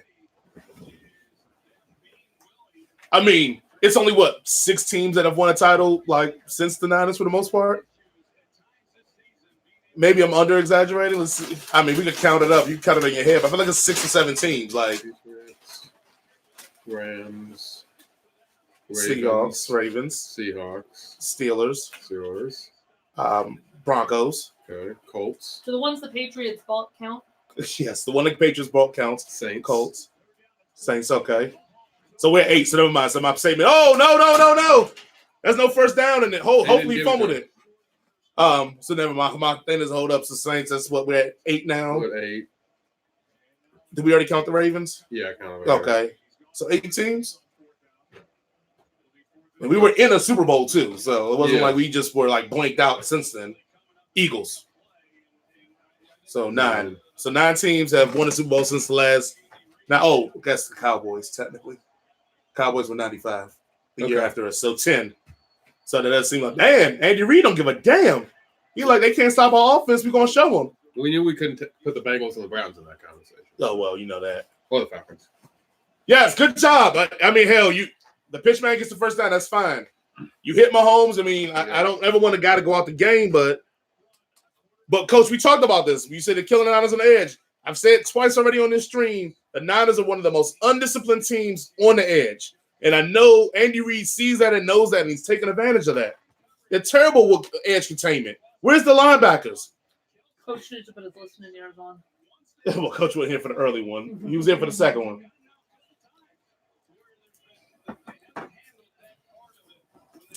Because they saw the Ravens game. And they saw what the Ravens did well against us and moving the ball. The Ravens moved the ball up and down the field. The Ravens just couldn't cash in the touchdowns. Right.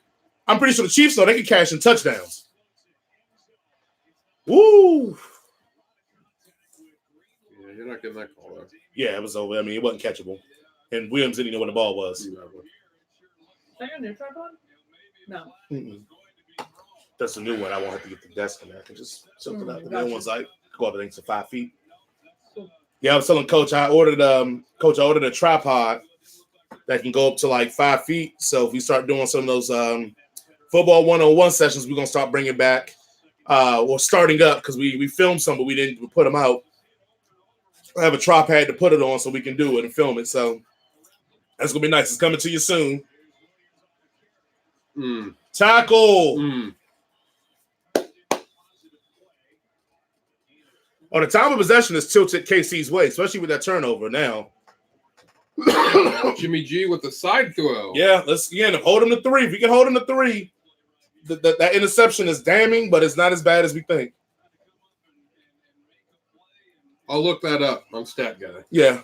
Oh, Travis come with the stats, coach. Plus, we know that the time of possession is the only way you beat the Chiefs. Anytime they really lost the game is because the other team really held the ball from them. Which 13 minutes for Kansas City. 13 minutes. What was the Niners? 7.5. 13 minutes for KC. Oh, there we go. So close. 13 minutes for KC, coach. 13 and a half was 7? 7.5. 7.5 for the Niners. Roughly, this was. Yeah. We're good with that.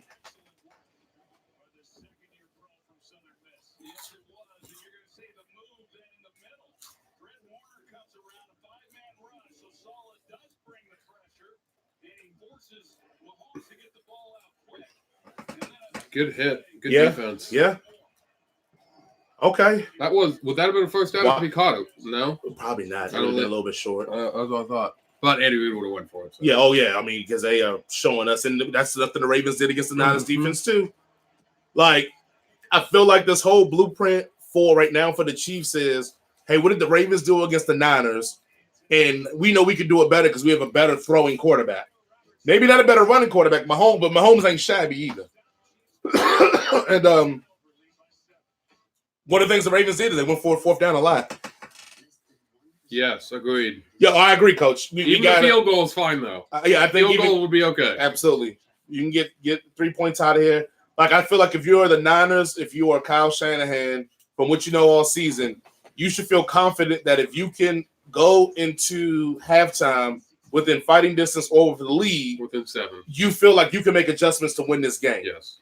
Because, I mean, we know from watching enough Super Bowls, the second half is going to be a slugfest. Like, they're going to leave it. Everybody, both sides are going to leave it all on the line, naturally, because it's the last game of the season. But we know we're probably going to get, maybe 14, maybe close to 17 points in this first half. And then the second half, each team may score 20 plus. Like, especially after you get that heat that J-Lo and Shakira going to do. You know what I'm saying? That fire. Hey. Also, too, the Niners start getting blown out. They'll just cut the lights off in the Super Bowl. So, either or, we're going to be in this game. So, we're going to have that fire. You know why? Because those hips don't lie. Hey, I don't know. But I don't know if J-Lo and Shakira can cape up with Beyonce. People forget that's Beyonce. Beyonce turned them lights off on them. Those hips don't lie, though. Yeah, but Beyonce got a whole different type of set. San Fran locker room could be interesting to have. Oh, let's be real. If Garoppolo don't do something, they're going to be looking at Garoppolo side-eye at halftime. Hey, them defensive players, they're going to be looking real salty. We do realize that Tom Brady's in the house, and, San Francisco is his childhood team. And what you trying to say? Oh, I just happen to win 7 Super Bowls now. What do you know? I remember years ago, and I got a buddy, Keno, who can attest to this. I used to say that they're going to put a hood over his face and just say, Jimmy's cold. I'm not going to say that. I was going to say that I used to say that I think if the Niners franchise stayed terrible, they would get Brady. Brady would finish his career as a 49er. But now that we got a little better, we won't. Oh, I'm sure you did, Coach. Me and Black flew down to Miami last night to get a preview private of the J-Lo Shakira show. It's just all right. Hey. I thought that was going to be Black Man.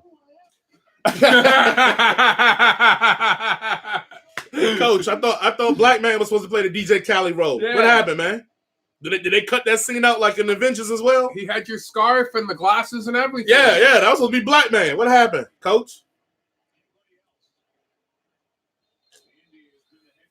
They said, no, we can't do Black Man. We Yeah, They saw- I never saw a black man in the deleted scenes. Oh, well, they were like, man, a black man beat up Thanos so badly, we may give people trauma if they see black man in that commercial, Oh, okay. and it may get them to relive how bad black man beat up Thanos. So I think that's why they pulled the scene. I don't know, Gotcha. Coach. Correct me if I'm wrong, Coach. They pulled that scene from the commercial because they ain't want that. It was been disturbing for kids. Mhm. So, it's still early enough in the Super Bowl where still the kids are still up. And they didn't want the new superhero to be him anyway, where they dump everybody else. So. Yeah, Put everyone on their cell phone, not even watching the game. because everybody that go to the Super Bowl don't really care about football. They there for because it's some company tickets or some party or Jess was telling me a story about some people who were having Super Bowl parties not because they cared about football, but because this is what you do. So I'm pretty sure. When I worked the Super Bowl in 2009, I worked in one of the suites. Right. And it was for people from the Pennsylvania area, Pittsburgh and Cardinals were in. They had donated, I think, at least $10,000 to something. So I got to be in a suite with some retired NFL player. First lady in there sits down and pulls out her knitting. Oh, see, nice. word to Big Bird. Oh, retired. Oh, okay. Black man had to fly to Alabama after he saw Just Mercy because the damn sheriff in that movie just returned last year. Oh, retired. Oh, okay. Oh, shit. I mean, hey. yeah, I saw that. Yeah, that was crap. Yeah, I know. Yeah. I mean, and I hope. Okay. Oh, First down. And I hope stories like Just Mercy start to get people who don't have any interaction with the justice system to start having real conversations about our justice system in America. I feel like it will not, because I feel like the face of these quote-unquote movements of having it are black and brown, and we know in this country you can do whatever you want to black and brown people without consequence. So I need a Just Mercy with a white dude. I need a Just Mercy with a white dude getting caught up and getting hemmed up by the law. You know what I'm saying? Yeah. Oh, Coach, I saw that too. I couldn't believe it when I read it. Oh, what's Alabama? Which I thought it was. Yeah. Debo! Oh, let's go! Debo! Oh. There you go. Hold on to the ball. Good job. Okay. I think you're right. I think we joked about it, but you Good may be right. Gamecocks. I think they trying to make Debo this MVP. So I looked it up. I don't think there's ever been a Super Bowl MVP that's been a rookie. Because I did a little pool in my job, and they said who's going to get the MVP. I picked Nick Bosa. I figured the only way the Niners are going to win if Nick Bosa has a great game, which he's subpar right now. Mhm. And then somebody was like, "You want to pick Nick Bosa? Because a rookie's never won the Super Bowl MVP." I thought maybe it was Kurt Warner, but Kurt Warner did play the year before He did. for limited snaps, but he did play the year before. Yeah, you're right, Coach. This is San Francisco football.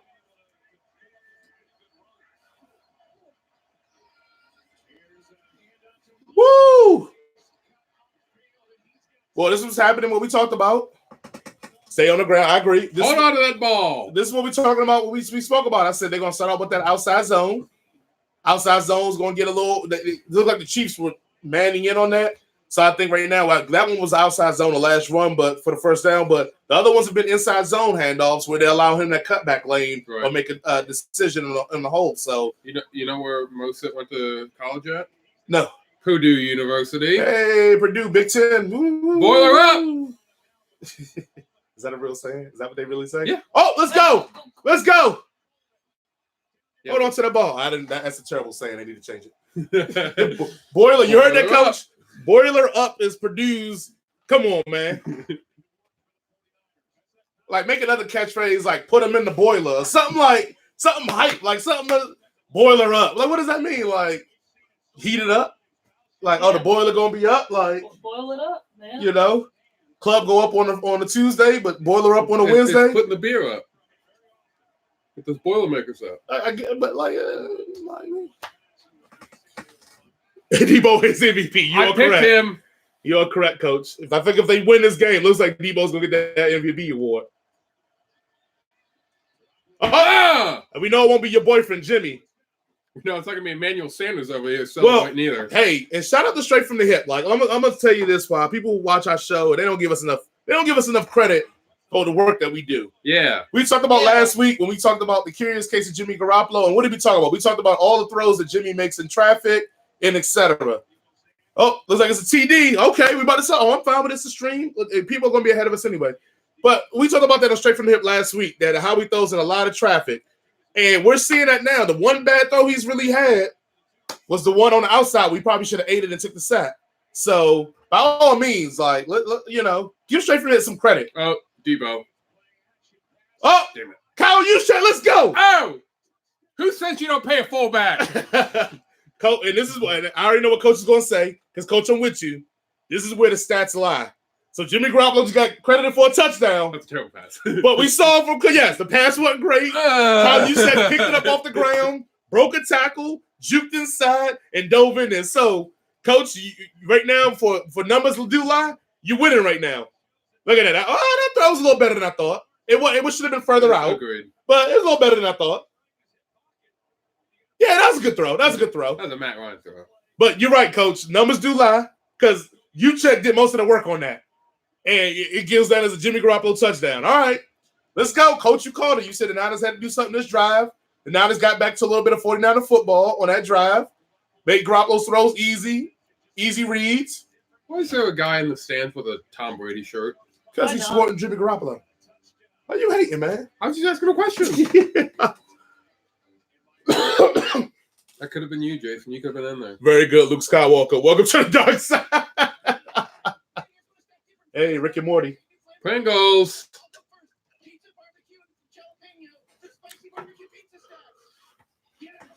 So for everybody watching and people who will eventually watch, like, I'm probably going to cut this stream down into like 30 minutes for reaction videos for like that we're going to put on the site. The only thing that's going to suck about it is that I'm going to have to take out our comments about the commercials, because on the stream I wouldn't be able to get the commercials on there. Also, that sucks about it is that chances are the NFL is going to shut us down once I put the stream up, because I'm probably going to have the plays from the game on the stream. Right. So watch it while you can, people. Yes. Hey. So, Coach, once we get the sports thing down, when we gonna start having a social commentary podcast? Like, can we talk about how, like, come on, man, we know what this is. Come on, we know what this is. What is this? Don't make me have to say it, Travis, because we try to keep it about sports on the show. That's true. Come on, man. I just say it's somebody's culture they're using to make money off of. I won't ask dumb questions. Or some TurboTax. Don't get me wrong. We love TurboTax. I'm going to twist it. I won't ask dumb questions. Yeah. We know. Don't worry. Papa, though, they're going to know when TurboTax went through. Coach, you know your cousin and them. Your cousin and them use that TurboTax. They know when that refund coming. I got to be quiet. Chrissy Teigen on.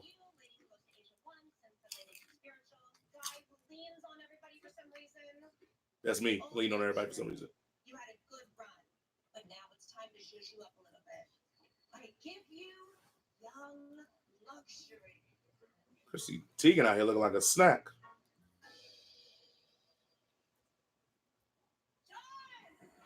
That's me. John Legend. Luxury. That's me. Young luxury. Oh, gotcha. Yeah. You said you were the guy leaning on him. Okay. Gotcha. That mustache does say luxury. Yeah. I have confidence. And you're young, so yeah, that does make sense. I got you. I see what you're doing there. Yeah, clean it up. Yeah. Make sure you ain't got no red meat in there. I appreciate it. Yeah. Gotta keep that young luxury up here. When I look at Travis, I think, That's what Megan sees. No. That's what Megan sees? Yeah. Okay. Child molester. Yeah. Young and luxury. How else you get the kids? He can't be I can't say you can't be an old man, because I went to Penn I State. feel like this conversation is taking a dark turn. Yeah. I feel like you back got- to football's on. I feel like you guys took this way. Oh, we did. Your mustache was more like 70s porn star, not child molester. Good. So who would have bet that Kyle Juszczyk would have got the first touchdown for the Niners? Nope. He keeping that ball. He keeping the hell out of that ball.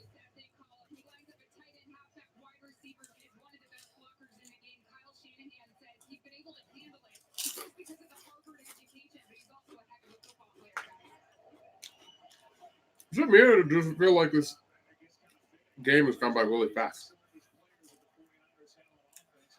I was going by real fast when halftime coming. I get that drink in my cup for real. But yeah, it has seemed. Well, I mean, we're playing with two teams that are efficient. Oh, yeah.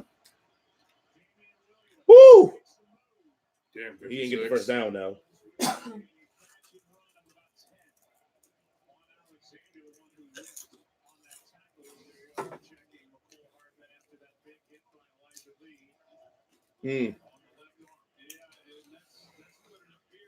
Coach, there haven't been too many years of those really good commercials. So That's what I say. When everybody keeps saying like I don't.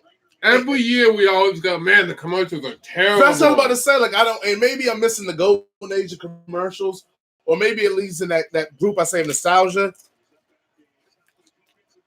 I feel like everyone thinks that the commercials back in like the 90s were always awesome, but we only remember like the 3 or 4 really good ones. But we think that was like Right. That every commercial's good. Well, I know Coach is saying the Niners are being out coached. I mean, I think right now we got to at least wait to the second half. Like I've been preaching all year, the Niners are a second half team. I think they're trying to see what Andy Reid got. They're trying to keep everything underneath them. Oh, I know a lot of people watch this to see the commercials, but again, I don't know when the golden age of commercials, like where was the standard of commercials where we're like, that we judge all commercials by? You know, like on the show we did, you know, halftime shows, and we talked about Prince. Usually, consensus, most people think that Prince is the #1 halftime show of all time. Which they showed that replay, by the way, on for the Prince. It was either NFL Network or Fox or one of the shows. We showed the Prince. Oh, well, and we'll get to that in a second. But that is the standard in which we reach all halftime shows to for most people. What is the commercial year standard? Yeah, well, I know that's called media, Coach. I'm saying, but what is the commercial year standard? Like, someone look that up for me and tell me when did the commercials hit the zenith when it was like, oh man, this is what commercials could be for the Super Bowl? Every year got to be like this. Because I feel like every year we sit here and we go, well, the commercials were trash. Oh, the halftime show was trash. They release all the commercials ahead of time now. Well, and they do release them all ahead of time. But like I mean, like we can't sit and say because everybody talks about the commercials, that means they have to be good. Like, no, the media talks about bad stuff all the time. Like, hell, on our show, we deliberately say things we're not going to talk about because the media talks about it. We think it's trash topics. We have a segment called Jackass of the Week. right. We have a segment called the Messy Zone where we put in stuff that we normally wouldn't talk about, but it's kind of messy, so let's talk about it. Like, but as I said, when was the year that commercials was just dope?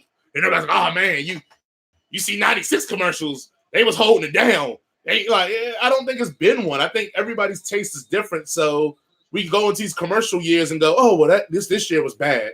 Because I feel like it takes 1 or 2 outstanding commercials, and then we go, oh, the commercial season was good. Mm-hmm. Because this commercial was great. Like, I think, what was the year? What was the year when Bud Light first came out with the West Side? That was during Super Bowl. Like, I don't remember no other commercial from that year.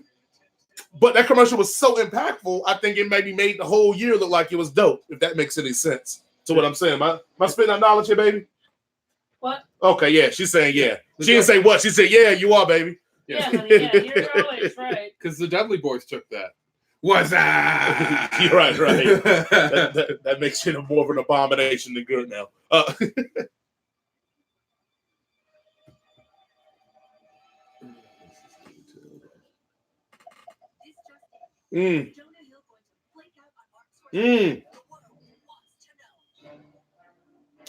I suppose Scorsese can still stand up. That joke old. I don't even know who that was. Martin Scorsese? Not just by looking at him. Oh. Okay, so Coach, you're with me. So usually we talk about 2 or 3 commercials that people talk about. I got you. All right, Coach. Well, right now it's supposed to be some of the best commercials, and then halftime is supposed to be some. Oh, they brought back the was that the frog? Yeah. No, that was for Coke Energy. More caffeine. Yeah, I mean, if Coke should have been gotten to the energy caffeine game, they one of the originators. Oh, Kool-Aid Man. No, this is Mr. Peanut. It's still Kool-Aid Man. Oh yeah, but what did I make a Kool-Aid peanut? That's gonna be gross if that's true. Oh, Wesley Snipes. Hey, Coach, come on, man. They got Wesley in it. It's Baby Peanut. Blade in the commercial, Coach. That peanut looked like the peanut from Sausage Party. Baby nuts. Look here, man. They put Wesley in the commercial. It's a winner for me. So me and Alex. I want to watch this. No, I'm glad you want to say that because me and Alex were having this conversation in the movie theaters. I feel like James Bond's movies don't work anymore because we have the Fast and the Furious. Like heist movies, like movies like James Bond does not work anymore because we see way cooler shit now. And I made a comment that I think that Pierce Brosnan's style of James Bond would have worked better for this generation than Daniel Craig's more realistic style of James Bond. Because remember, Pierce Brosnan had all the gadgets and all the. Yeah. I feel like James Bond doesn't work anymore because we just watched Fast 9. That looked way better than anything I wanted to see in James Bond. I'm just surprised that that they brought him back to be James Bond because he wasn't supposed to. That last one was supposed to be Money the last talk. one. So. Chris Tucker told you that. Money talk. And this one was 25, so he probably was like, okay, I'll do this, the last one, and it'll be number 25. And, that way I can always say that I did number 25. I need to see the mofo that's watching The Masked Singer. The Masked Singer is the number one show on network TV now. I don't know one person. Who's watching The Masked Singer? They will work more when Daniel Craig dies in the next one. Are they going to give it to the black lady to be 007? Are they ready for that? That's what it looked like they were going to do after the first. Shit, after they ran Meghan Markle ass up out of there, I doubt you doing any of that. Shit, you know what I'm saying? Like you had a duchess decide I didn't want to be a duchess anymore because of the racism. Imagine if 007, that's they Superman. They decided to get him about the box. Like, well, I heard that the next James Bond is or was supposed to be What? Idris Elba. Him. No, that got shot down early, bro. That got killed. I remember they were having that wave about it. That got shot down real quick. Yeah, there you go. Him. Yeah, that got shot down real quick, guys. Look it up. That been updated really. Like people will all say shit when they said that Idris Elba was going to be the next James Bond. They hit us with why do they got to appropriate everything? James Bond is black. No, James Bond and 007 is a code cover name. Yes. That's why they've been able through the years to have different people play it. It just happened. All the people just happen to be white. But yeah, people all say shit. Like they don't like that. Our homeboy Rico, we were talking the other day about appropriation and all that stuff in comic books. I guess they were talking about doing a comic book where Peter Parker would have possibly been homosexual. And he's like, why they got to do that? Because blah, blah, blah, blah. And I said, well, look, I mean, let's be real. Like the landscape of bullying in today's America isn't as much physical as it was in our era. Mm-hmm. So the Peter Parker story of being the geek and the nerd, what geek and nerd are really getting bullied now? Like geek and nerd culture is the culture now.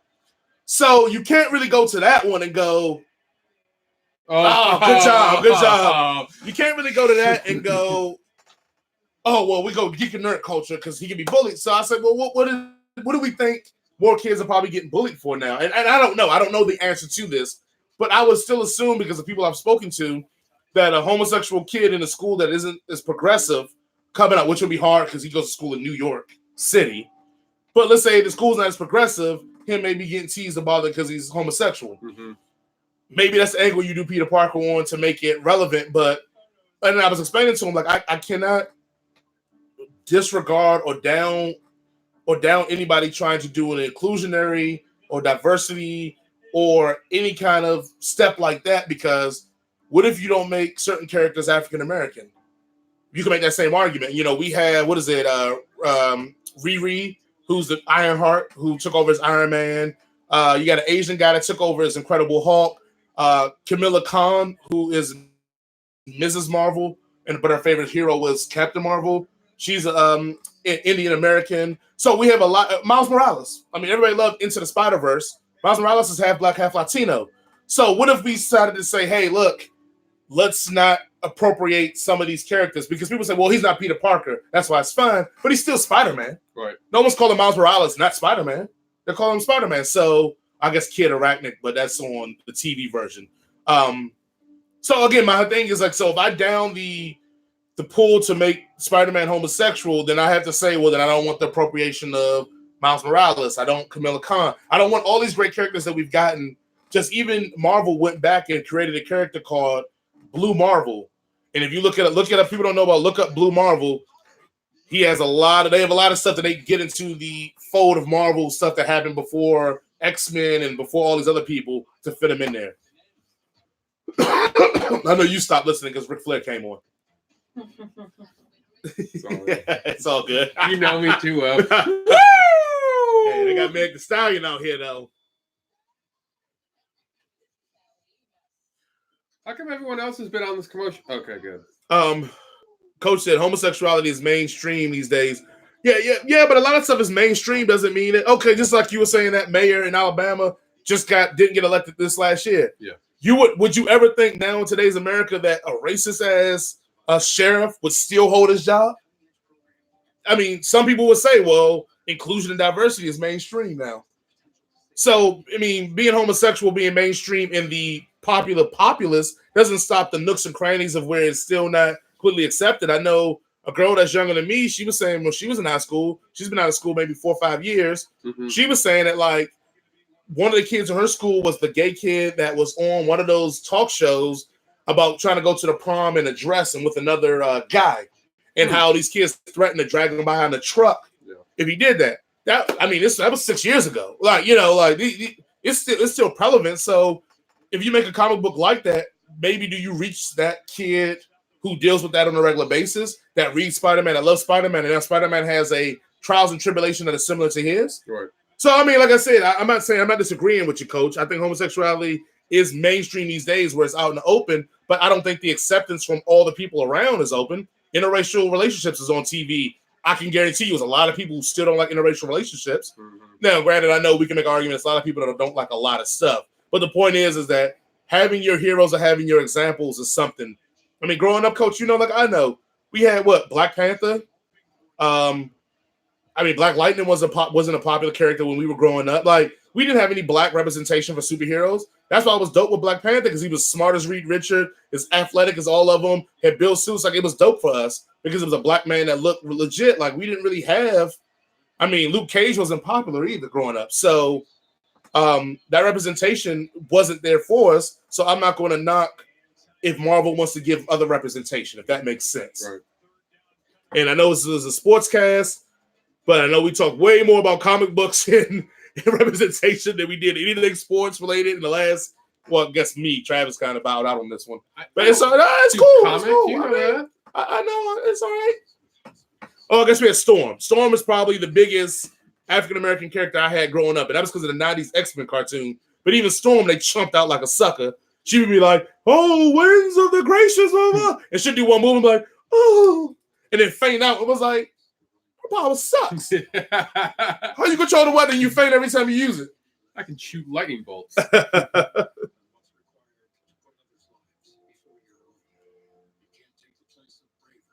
Oh no! Yeah. He wasn't pop. He wasn't mainstream until the Marvel Netflix stuff. Luke Cage. But I'm saying the most popular one we had, probably you can make an argument, was the PJs. What's a superhero? I know. Coach, go get that tomorrow. Make sure you fire Travis up for that one. He told the PJs is the only black superhero we had. Well, I guess for me growing up, I had Static Shock. The cartoon was on in that time. It was in that Bruce Timm, Paul Dini, Batman animated series, Adventures of Superman.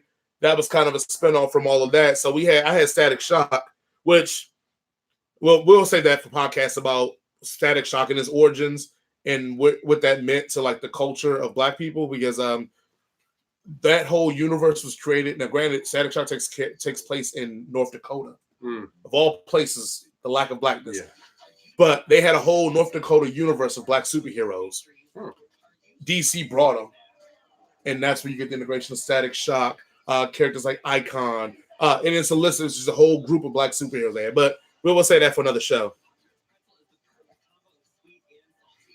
No, he didn't say that. He said our superheroes was the PJs. PJs Projects, that show, that cartoon that was like Clayton animation. Yeah. Next, you're gonna tell us how we should respect Wayne Head. Oh, yeah, you wouldn't know that. Black thing. It's Black History Month, so I got to throw out some Black History stuff for y'all. That's fun. Can we get the children down here so they can be a part of this? No, my girls ain't ready for that yet. Kennedy loves Static Shock though. There's a little bit she read, and I haven't gave her the impetus of why that's important, but I'm already gonna see this Minions movie, so you just sign me up. No, thank you. The Rise of Gru, I'm gonna see that. The Sonic movie that's coming out in 2 weeks. Count me there. Yeah. I'm gonna see Carter's it. gonna be thrilled. Oh, I mean, gotta go fast. I mean, I'm gonna try to go at a time in the theater where there's nobody in there, so when she runs up and down the aisle, it won't bother anybody. Gotta go fast. 9 o'clock. Gotta go fast. 9 o'clock in the morning. You're right. Hey, coach, how you like that? Jimmy got a better passer rating. You gotta take the small wins, coach. Good pass. Good pass by Jimmy Garoppolo, coach. What you Show him got? some love. What do you got? Sidearm with man in his face. Child, come here. Hey, baby girl. What you do? It's sad. Found eggs, found treasure book. Oh, My daughter drew some nice pictures there. so, What you got on the back, Carter? run. What's Let's this? have a race. Who this? I ain't gonna show the back of this, man. You got some... Oh, you know you're on camera right now, Carter. You gonna wave at the camera? Say hi. Yeah. You gotta look that way. Look at that one. There you go. Yay! Because it just said great throw. Yeah, it was a good throw. It was a good What's up, throw. Toots? Sidearm, stepping into a hit. Knowing he was gonna get his head blasted off. Carter, come here. You can have it. Did you eat all your dinner? There we go. There we go. Go tell your sister to come down here. Oh, it's OP. Are they gonna get Kittle? Yeah. I hope not. I got That was a good pass, though. It was still a good pass. We can't help what Kittle did with it, but that was a good pass. That's a good pass, coach. Oh, not that one. This one. Okay. Yeah. That sucks, man. That was a good pass by Garoppolo, too. That won't hit the stat sheet. Kittle, man, you fully extended. You knew what it was. He's just shocked with this. He thought he was going to get that WWE love. Since Yeah. Fox. Oh, yeah. Plus, The Rock had opened for him, you know. I got to rewatch that now. And again, So we doing a Hail Mary here? Look. Before we get into that, come on. Show us some love and straight from the hip again, guys. Did coach not go over the chicken wing? Did coach not go over on straight from the hip the chicken wing? You know what I'm saying? So coach right there, you know, coach spoke to it. Gigolo Jimmy stats, Travis. All right. Stats are as follows. 9 of 11. 89 yards passing. 1 touchdown, 1 INT. Okay. I'm doing my job. yeah. Look at Mahomes real quick for me. 12 of 18, 104 yards passing. So he only has what? Get in, get out. 15 more passing yards than Jimmy? That is correct. But one less interception. Yes. But 1 less touchdown. Oh, well, he had a rushing one, so and that helps with the passer rating. But I think they had Jimmy Garoppolo with a higher passer rating, so. All right, coach, we're about to call you real quick, and so you can talk about what's the halftime adjustments will be.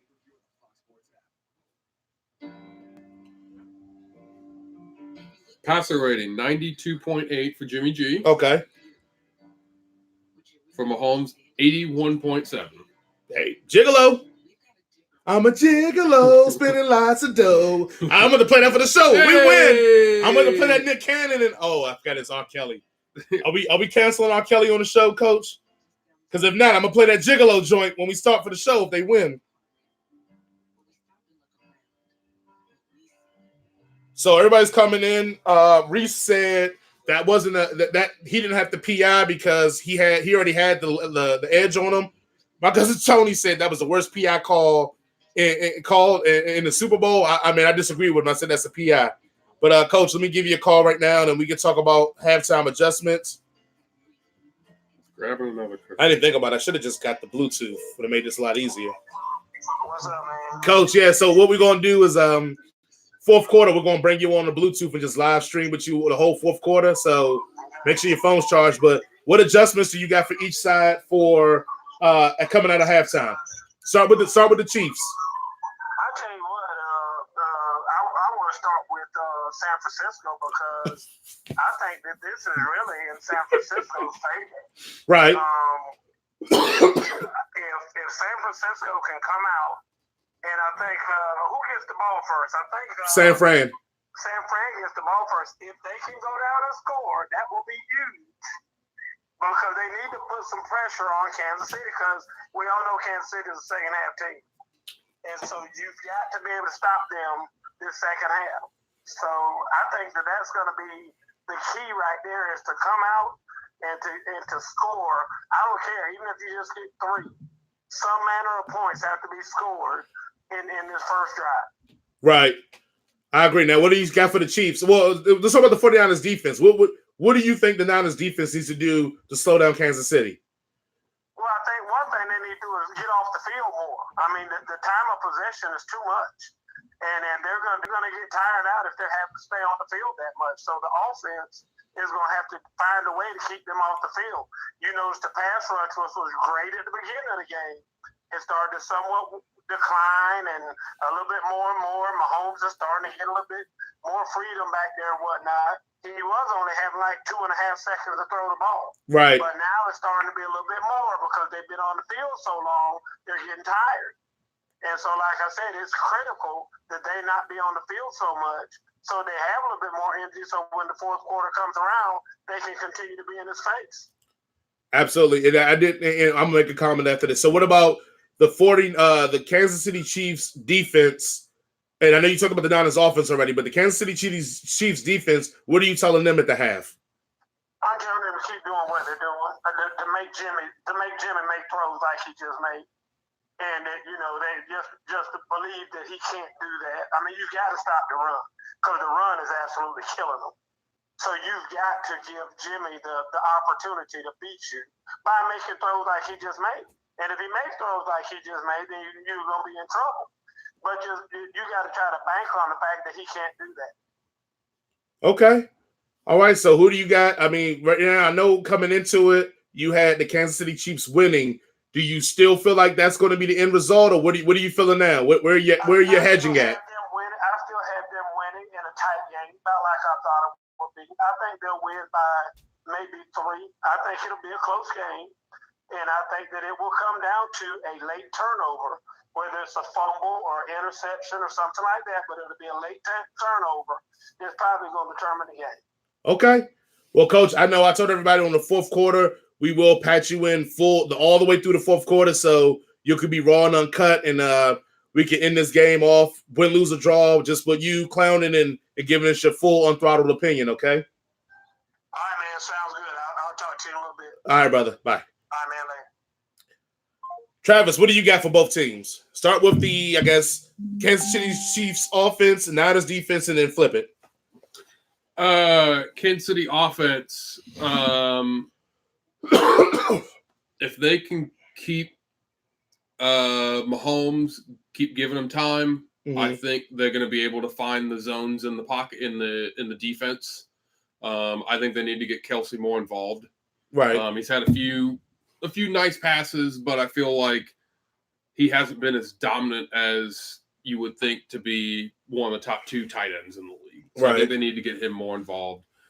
Have we even really seen Tyreek Hill in this game? Like, I think that could be one thing that they maybe do some type of trick play, right? Wide receiver pass to Tyreek Hill, something like that. So, defensively for San Francisco, I think you just keep doing what you're doing.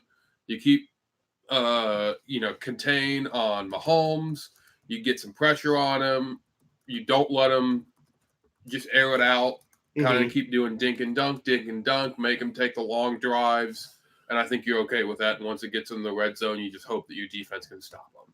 I think the defense is doing well. Okay. Could they get a few more sacks, of course? Right. They're getting pressure, etc. Okay. Let's flip it. So we're looking at Niners offense, Kansas City's defense.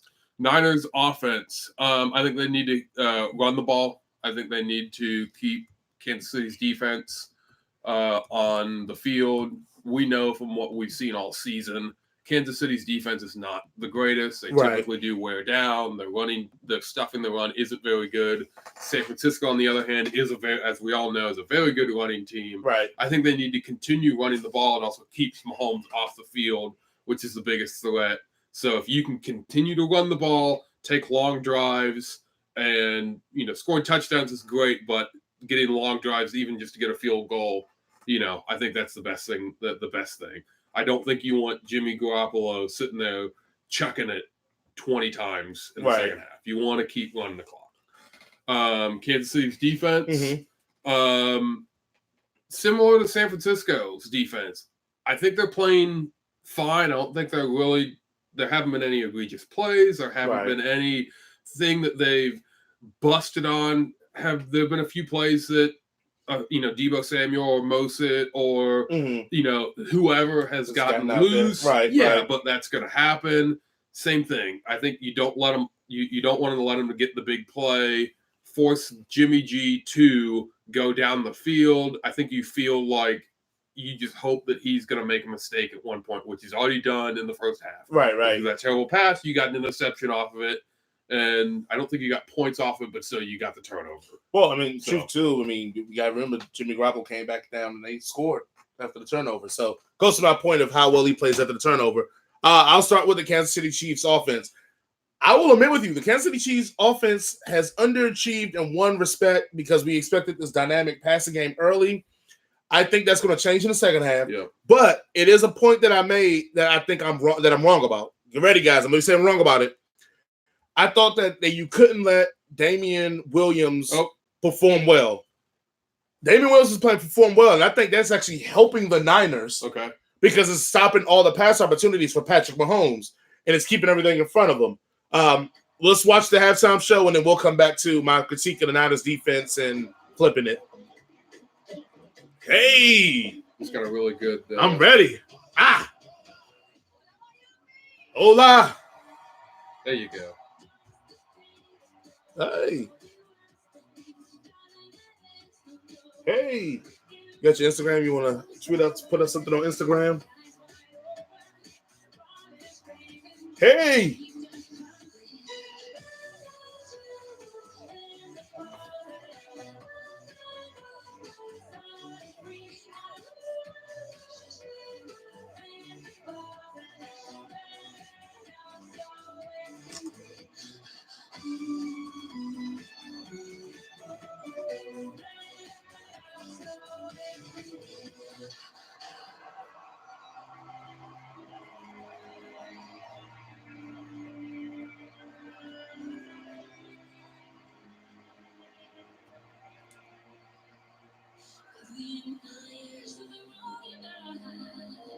hey.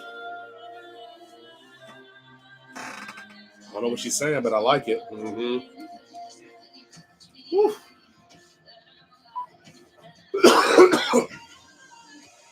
Oh, she put a guitar on her asses.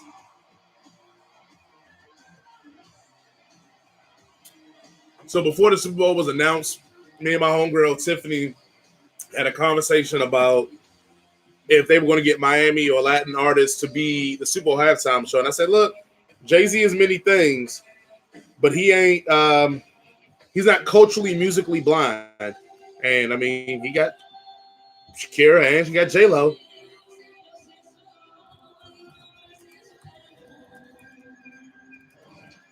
Hey. Oh. She about to. Woo. Hey.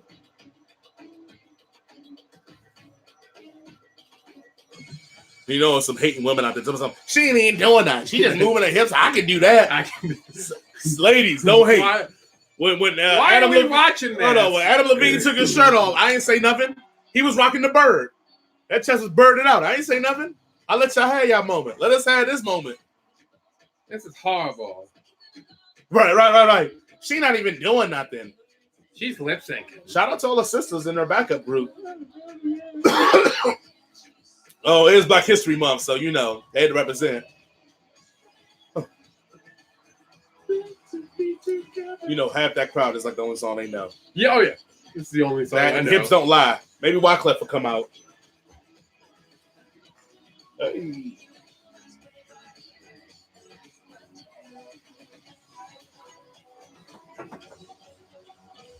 Every time when I watch like Shakira, I think about I got a homegirl named Kristen, and she's a really good dancer. And her hips don't be lying sometimes too. Uh-huh. So every time I see Shakira, I always think of Kristen because you know. Hey.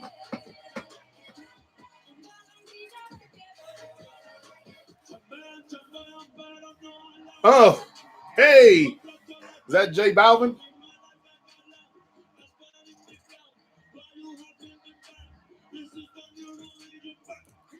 Where my Latin people at so they can tell me who this is? Go Rico. I'm about to call him right now. Actually, why you joking? I'm not joking. Oh, I said I'm about to go here. Damn, my phone started acting crazy. Let's say that I like it like that. Hey!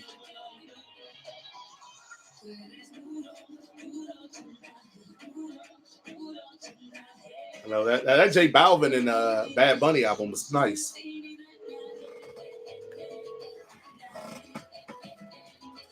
Hey, my boy Enrique. Represent. Yeah, Shakira all day. Represente. Hey. That'd be nice. What was it with a diaper on his head? I think it's either J Balvin or Bad Bunny. I'm calling somebody to get some clarity on it. He ain't answering. Where's Tiffany at? She'll know. Hey, Enrique, who was that that's rapping?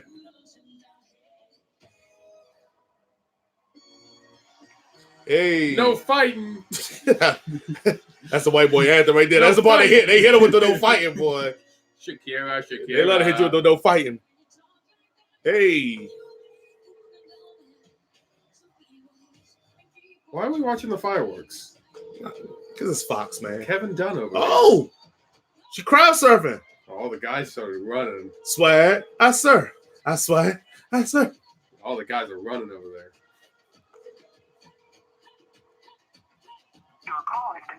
Damn. All my people, my Boricuas, they don't know Boricuas and Blahuicas, they don't even want to answer the phone. They're not trying to show me no love.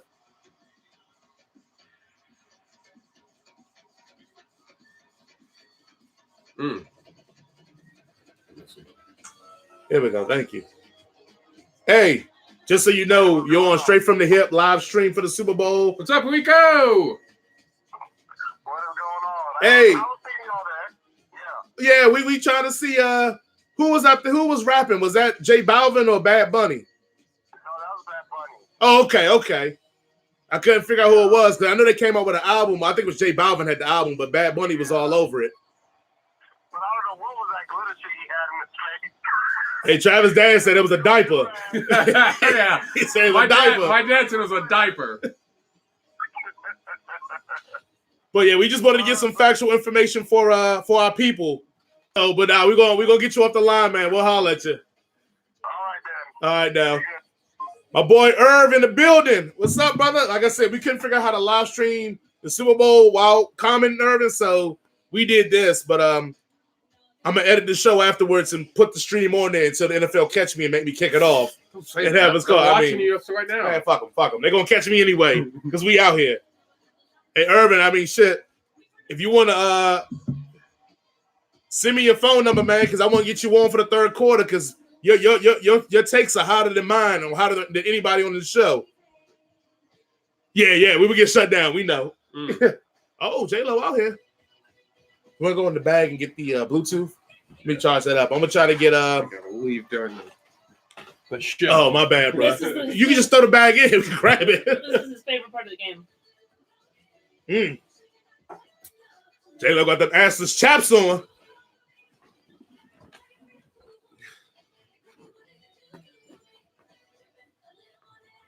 My wife doesn't text me back. Well, maybe she don't love you no more, bro. Maybe. I mean, I deal with you every week. She deal with you every day. I can only imagine. She's like, damn, you out of the house? Thank God. Until she needs a glass of water or somebody to walk the dog. Why do you think she lets me come over? Shit, Herb, your texts. I'll be stealing some of your texts and putting them on the show. So shit, I'm trying to find a way to get your number without everybody seeing your phone number so I can give you a ring. We get you on for the third quarter so you can talk that talk. So Urban is one of my homeboys from DC, Woodridge Warrior style. Like, I know them for pretty much all my life. One of the dopest athletes you ever meet. Like, Urban can dunk. Like, nice. Dunk. Like Vince Carter style. Track runner, was fast as hell. Probably, arguably the fastest guy on our team. I know it was a conversation between him and my man Larry Hammond, but we'll see. All right, bet. Hit me up on Facebook. Send me your number. Then after Hey, the third quarter, I'm gonna get you on, man, so we can talk that talk.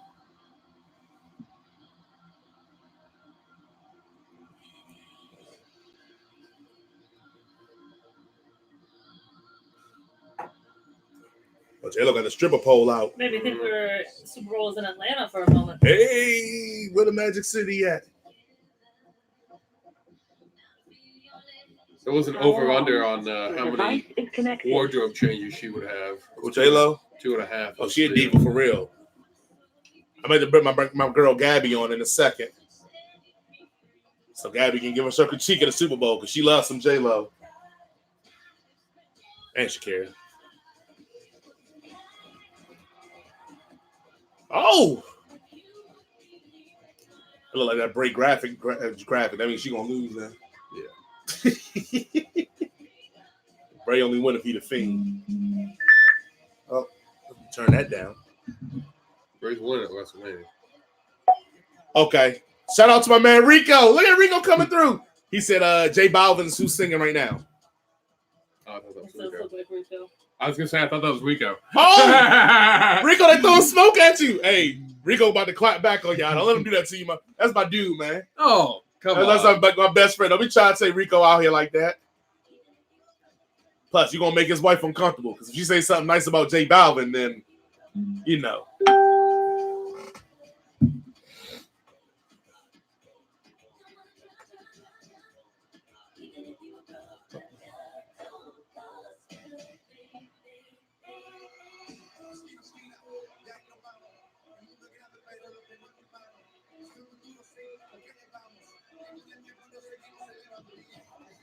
Mm.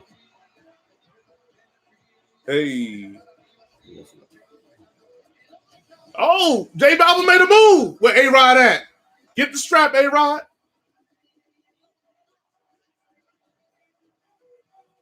Hey, A-Rod gotta get the strap, bro. You can't let no dude run up on your woman like that.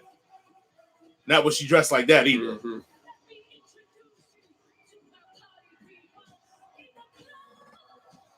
J-Lo can't sing worth shit, man. But them hits is hits. I can't swell. I don't think anyone's watching for her voice. I am. You're I got the ear out for it. You're the only one. Hit that note, J-Lo. Hey, man, how A-Rod feel like all these dudes all up on her dance trope like that? I know. Like, you know, Shakira had all women.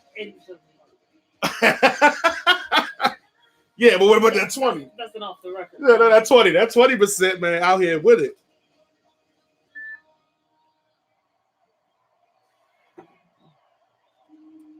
Okay.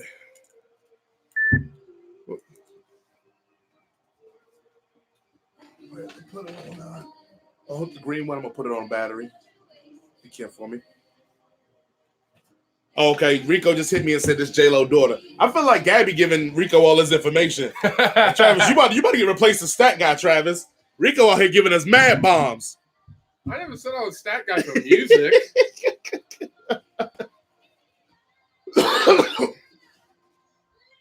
Oh! Shakira knows how to play drums? How J-Lo come out here and Ric Flair shit? Oh, she got the Puerto Rico flag! Hey!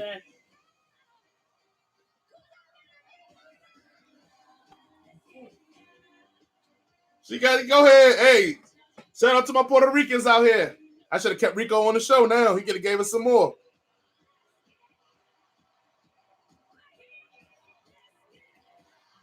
Hey. Okay.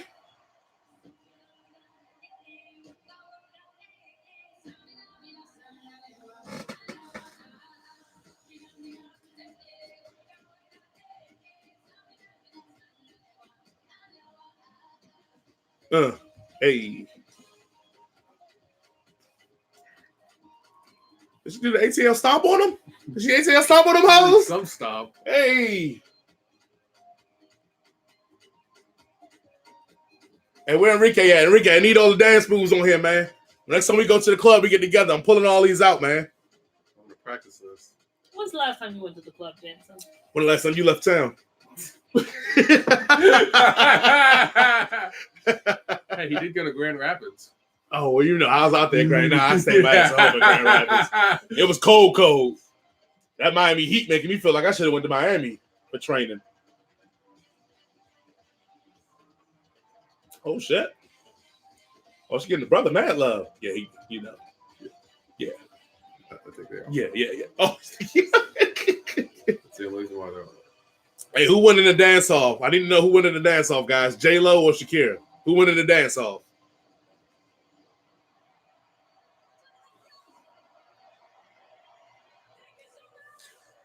Oh, coach said he liked it. Of course he did. Where we going? I mean, I know we're going to get some time, but does it crack your top 5, coach? That was the question. Great choreography. It was a hell of a show. Good visuals. I'm sure.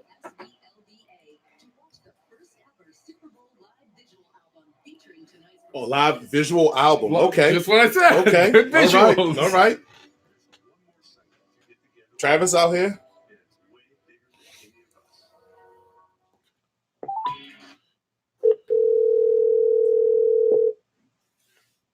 I know you're calling me.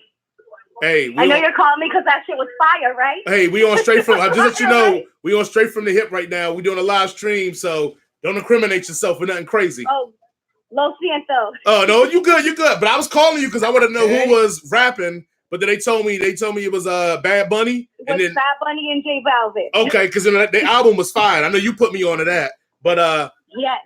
I mean we know we talked about Jigga Man and he delivered on this one. But what was your favorite part? What was your favorite part? When the last part when J-Lo was doing the salsa, I was like, yes.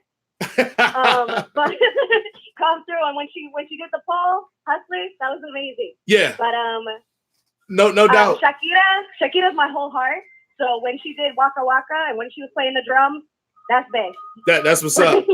Well, and just so everybody don't know who's turning in live right now, I'm with Tiffany Rojas. My homegirl, we're coming out with some fire later on, probably this month or next month. So be on the tune for that. But me and her had a discussion about, the halftime show before anybody was announced, and she was concerned because she wanted some straight up Latina Brahuaca representation, and we kind of got that's what they gave me. Oh, for sure. They even gave you the Puerto Rican flag in the back. Yes, that was phenomenal. No, it was phenomenal. It was all love there. Now I got to ask the question though. Here's the real question though. Mm-hmm. Who's winning in the dance off, J-Lo or Shakira? Talk about it. Oh, come on, J-Lo. Oh no, Travis said Shakira. No, you said Shakira Lowe. I said Shakira. Yeah, okay. Who you choosing? I love Shakira. Shakira is like one of my favorite artists. She's phenomenal. She's a great performer. Right. She plays so many different instruments. Okay. She's a great vocalist. But Jennifer Lopez is a dancer. She's definitely a better dancer. And she's from the Bronx, so if Shakira was outshining her, she'll cut her. So it's all good. I'll pick her. Yeah, exactly. I'll pick her too. Then I don't know. Well, Tiffany, thank you for being on the cast, man. I love you as always. Enjoy the second half, even if you're even gonna watch it. For calling me. All right, girl. Bye. Bye. Instagram. Oh yeah, well, I don't know. I couldn't shoot a live video, man. That was tripping on me. I don't know how to do any of this stuff. I don't either. That's why I was gonna get Jess because she handled all that for me. Whoa. I think that J-Lo did more in the dance than Shakira. I agree. It was smooth. Going back to what I was going to say before, I think we talked about my analysis of who was it? The Niners, Chiefs offense, Niners D. The Niners defense. I feel like at this point, you don't want to overdo it by stopping the run because I feel like you're keeping them more contained by having them rely on Damian Williams than actually their passing game. But I feel like you have to continue what you're doing. Oh, Strahan getting in there. He getting it in. You got to continue what you're doing and making sure that you're containing and not letting anybody get over top of you. Flipping it, I told you the Chiefs' offense. I think you got to get some shots downfield for the Chiefs' offense. Right. Period. Yep. I don't care if you throw them and they're incomplete. You got to get some shots downfield.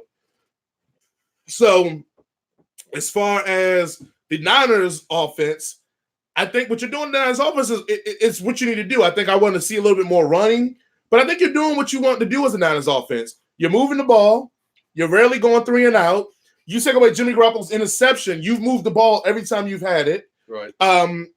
You just got to play a sound offensive script. What I would like to see out of the Niners' offense is more power running game. Let's see if we can punish the Chiefs Not because it keeps the offense off the field, but because late in the game, I want the Chiefs defense to be so exhausted that they don't want no piece of the Niners O-line. And so I think you could do that by punishing the ball, giving his Garoppolo his opportunities. I think in the Chiefs defense, you have to clutter the middle of the field. Garoppolo was 8 in the middle of the field. His one errant throw, like we talked about, was going to the outside. He's 8 in the middle of the field. Right. You got to clog it. I know everybody will stop the run. The run game has been effective, but it's been effective because Garoppolo's been completing passes on him. You got to figure a way to stop the middle of the field. Get the passing game out of there. But then also you got to be concerned about the run. You hope that if you're the Chiefs defense that you can make Kyle Shanahan get into a situation a la the Falcons where he gets pass happy and you can make some mistakes there. Because if you let Garoppolo keep completing these passes in the middle of the field, it's going to set up the zone running scheme through the middle. Okay. And that's what they want to do. They want to get that zone running through the middle, not in the outside. That's why in the beginning of the game, they set up a lot of it on the outside so they can get you to stretch. And then the second half, they go through the middle and blast you. A lot of that is set up also by Garoppolo throwing in the middle of the field. So you got to make sure you can stop that middle of the field passing. So I think that's my both sides on it. Pending no special teams ends up showing up or whatever. So just so everybody knows what's going on, in the third quarter, I'm going to bring my man Irvin on. He's going to stream with us for a while until he gets tired or whatever. And then the fourth quarter, we're going to bring Coach in. And then we got to hear that crazy talk Coach going to coach. Hopefully the game is still close, so it'll be some analysis rather than Coach just trashing Garoppolo. Because, if the game is not close, chances are it's because Kansas City's going to blow it open. So we'll get there. I don't know how everybody felt about the halftime show. If you go leave your comments on it, how you felt about that show. You thought it was good. You thought it was dope. You thought it was terrible. Even better, where are you ranking the halftime show? We did a segment on the show last week where I did the top 4 halftime shows, and we asked the question, would this halftime show make the top 4 to top 5?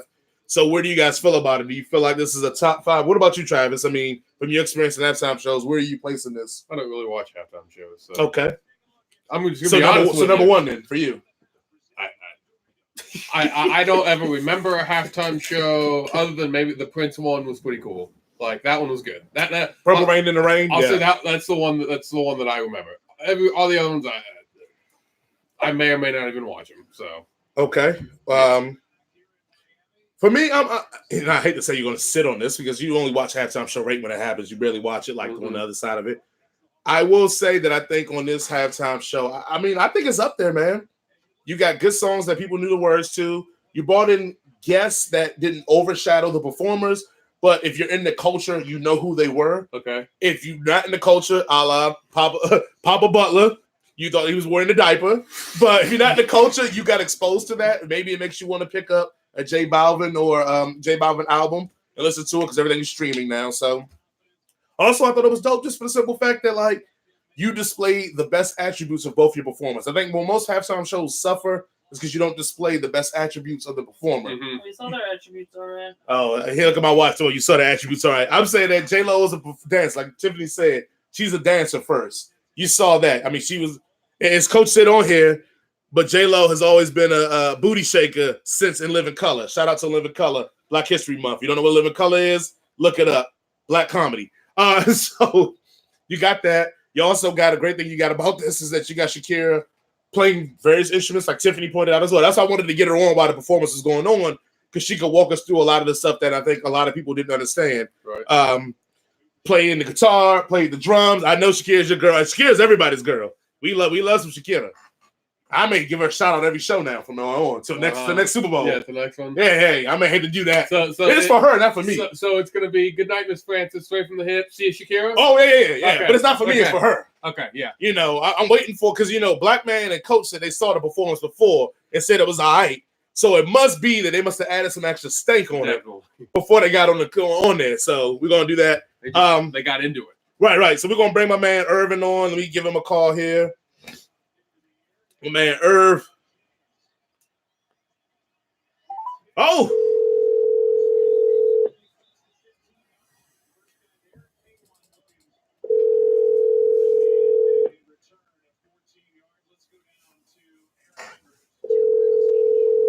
Don't worry, Irv. I kept my DC number, so that's why I was flexing.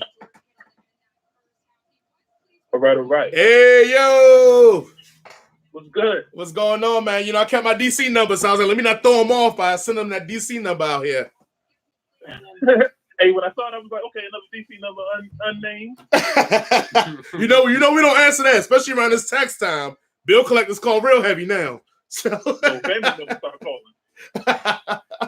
Yeah, no. So third quarter's just started, man. What do you think of the first half? Well, first, who did you pick to win this game? Let's start there. Well, I had KC going with the dub, but okay, it's hard to say right now because both teams is on and off at the same time. Well, now when I brought you on and I told you when I on the text line people see, and I said you're like the hot take king, and you was like, oh, I don't got no hot takes. The reason why I say that is because typically topics like about Joe Burrow, your feelings about Joe Burrow, and I'm gonna start getting you on the show more often so that you can talk about some of those hot takes. But and I don't want to go into it right now, but what do you see right now from Garoppolo? Do you think this is what he's advertised? Do you think he's outperforming? What do you feel right now? Well, right now, it kind of looks like, okay, Debo. Oh, right. it kind of looks like, Kyle just wanted to be a little conservative. Didn't want to do anything crazy. But at the end of the half, I think they let loose. And I got a feeling they just going to catch KC sleeping one of these drives that they're about to do. Absolutely. And so that's my biggest concern when I watch this game, man, is I feel like KC, for their offensive power, we don't talk about how porous their defense is. Yes, are they better from last year? But they still aren't a good defense. They're average at best. Yeah. And I think we're seeing that from how the Niners are playing. And I know we're a play behind Irvin because we just saw the Debo play. Debo chumping out here, taking people's bites. Okay, I'll shut up. No, you're fine. No, because I'm pretty sure people that are listening are probably ahead where you are. So, Alex, my boy Alex on the thread line said that Shanahan was afraid that Jimmy's going to make a mistake, but he's going to open it up now. Oh, also high. Yeah, no, I agree. I think that's what we're going to see in the second half. Now, and I think too, well, KC, what are you saying? Because I made a comment that I think the Niners allowing Damian Williams to be good in this game is helping the Niners defense because it's limiting the pass opportunities for Mahomes. Am I crazy in thinking that, or you're seeing something different? Not at all. You know a little bit more than I did. I didn't only play 1 year football, but of course, that's exactly what it looked like. You know what I mean? Because I don't. The way KC plays, I don't want them relying on the run because they got too much firepower at the receiver, including Kelsey. And it kind of looks like 49ers want them to do that so that when they're ready to pass, they're going to be out of sync. Right. No, 100%. And I don't know, but if you are Andy Reid, and this is where I guess that double-edged sword comes. If you're Andy Reid, you're 10-10, you've played pretty well, your run game looks good. Let's say he goes completely away from the run game and they lose, everybody's going to say, well, you went away from the run game that was successful. That's why you lost. I feel like he's in a catch-22 because then if he tries to open it up and it doesn't work, now we're going to go back and say he mismanaged another game. And they're going to point back to the Eagles Super Bowl and all the NFC championships and everything that you as a Redskin fan had to live through. Of course. You had to throw that in there. Oh, I know. I had to, because as much as I'm a Niners fan, I still have a small place in my heart for the Skins, man. I like to see them do well. Yeah, of course. Let me see. But yeah, man. It's you win or you lose. There's nothing you can do. Whatever you think is going to work. If it doesn't work, it's your fault. If it does work, everything's on you. That's what sports is about. Right. Absolutely. Now, what predictions do you have for this? I'm gonna let you go so you can enjoy that game. But what predictions do you have for the second half on both teams? I know going into it, you're picking KC. So what do you think KC is going to show us in the second half that is going to be dynamic to win this game? If I got a feeling that first play might be a play action beat. Woo! Tyreek Hill or Sammy? I think it might go depending on how Hardman's health is. Because I know he got hurt first half. It might go to Hardman. Woo! Yeah, you're right. No, wait, Sammy dropped him. No, I know the Niners corner Williams is one of I know Emmanuel Mosley and Williams. I know Williams is I think the second or third highest rated slot corner in the league. So if they do have to do it, it's going to probably have to move him to the outside on either Mosley or Weatherspoon because I don't think he'll get it off on Williams. Now, point. now I haven't seen Weatherspoon yet. I haven't either. I know they moved him down to special teams briefly. So, Mosley, right? Yeah. Because Mosley filled in for most of the season when Weatherspoon was injured. Weatherspoon came back and didn't perform well. Now, for the Niners, what do you think they need to go ahead and take this W? Well, first of all, Niners, they got to they're gonna have to keep that pressure on Mahomes right now. Mm-hmm. The best way to keep Kansas City at bay is to put pressure on them and make sure every pass is under 10 yards. Right. Because once he gets comfortable and they start moving around and they start doing that that option that they've been working, good catch. Then 49ers will be on trouble on defense. But yeah, as long as they keep pressure on them, man, they'll be straight. Well, and that's one of the things I was saying. I've been preaching this since a year, and I feel like now this game may expose it a bit. I've been saying that Mahomes' biggest issue, I think the incomplete moment in his game, is Mahomes isn't a guy that sits in the pocket, gets pressure in front of his face, throws the ball while taking a hit, and is completely accurate. I mean, we watched Jimmy Garoppolo get a couple of hits and just be accurate as hell with the ball. I think that's a hole in Mahomes' game, and I think the Niners have done a good job of kind of getting him that pressure in his face and hitting him, and it is shown. So I don't know if that's going to play in a factor late in the game because Mahomes doesn't throw many interceptions, but I feel like if maybe you keep hitting this guy, maybe you start seeing a couple of wrinkles here. I don't know, man. Mahomes is a little different breed. He is. He throws picks, but he don't throw picks off. No, not at all. It makes it seem like he can brush those off. For sure. Well, Irv, man, I appreciate you being on the show. Just shout it out, Big Irv versus the sports. Was it the sports world or? It's versus the people. Everybody got an opinion, and of course I do. So I like to hear everybody's voice, man. That is the Facebook group. I got a few people in there right now. Just a nice little startup, man. So I try to make it so it's not about me. It's about everybody. Everybody got a voice, and everybody don't get to hear everybody else's opinions on some things, man. So that's basically the startup, man. Well, and I love it because it's you. When it says you versus people, I know you more just put out the topics. I love it because, like I said again, you don't think so, but you have some nice hot takes that I think people really get. Barbershop talk. Again, I've used some of your topics for some of our topics on the show. But again, as Big Irv versus the people, sports. Are you on any other platforms besides Facebook? Right now, I got the Facebook one. I do the Twitch and the Mixer, but that's mostly for gaming. But I'm doing it right now. So I got y'all on my podcast right now. That's what's up. Hey. But yeah. So Twitch is just Big Irv 716. July 16th birthday. So Big Irv 716. Same thing with Mixer. And I commented underneath of the podcast. That's my YouTube page as well. Hey, so, absolutely. Keep your eyes open. It's more than just sports, man. So I'm just trying to keep my options open. Everybody loves my opinion, so I throw it out there. Well, absolutely. And then I will tell you this: when it comes to breaking sports news, I will be 100 with you. And this is no cap. I look at your updates on Facebook before I watch anything on ESPN because I feel like you guys always post the news, but not only post the news, you have opinions, but then I feel like you've always fact checked before you guys post. So a lot of news I get from you guys before it even hits ESPN or hits the wires. And me and Travis, my co-host, we'll watch Football Sunday, and then you'll be posting stuff, and we'll be talking about it, and he'll be like, "Oh, let me check." And like, "Oh yeah, I guess that did happen." But I get it from you first. So I just want to tell people, no cap, like you're way ahead of a lot of the people getting news, information, and commentary. So again, I tell people, and again, we're going to rebroadcast this. We'll be editing it up, but I'm going to tell people, like, please subscribe or follow him on Facebook, Big Irv versus the people. I'm telling you, it's a great follow because the comments, but also the articles about the sports world is dope. And Irv, now I got your number. We mostly record on Mondays. So I know you do some recording in it too, but we got to get it linked together where we can get you on some shows. Like you said, we talking about now, especially with basketball season coming up. Because I always have to ask you one question because I never got to experience this. How does it feel to dunk on another human being? Like, how does that feel? I'm being real here. Like, I can get up there and get a dunk here and there by myself, but I couldn't do it with somebody's hand in the way. How does it feel to dunk on another human being, another life? I'll be honest with you. When you're going up to dunk, you don't realize somebody's underneath of you until you actually finish, and that's when the adrenaline goes to your body, and you got to kind of like show.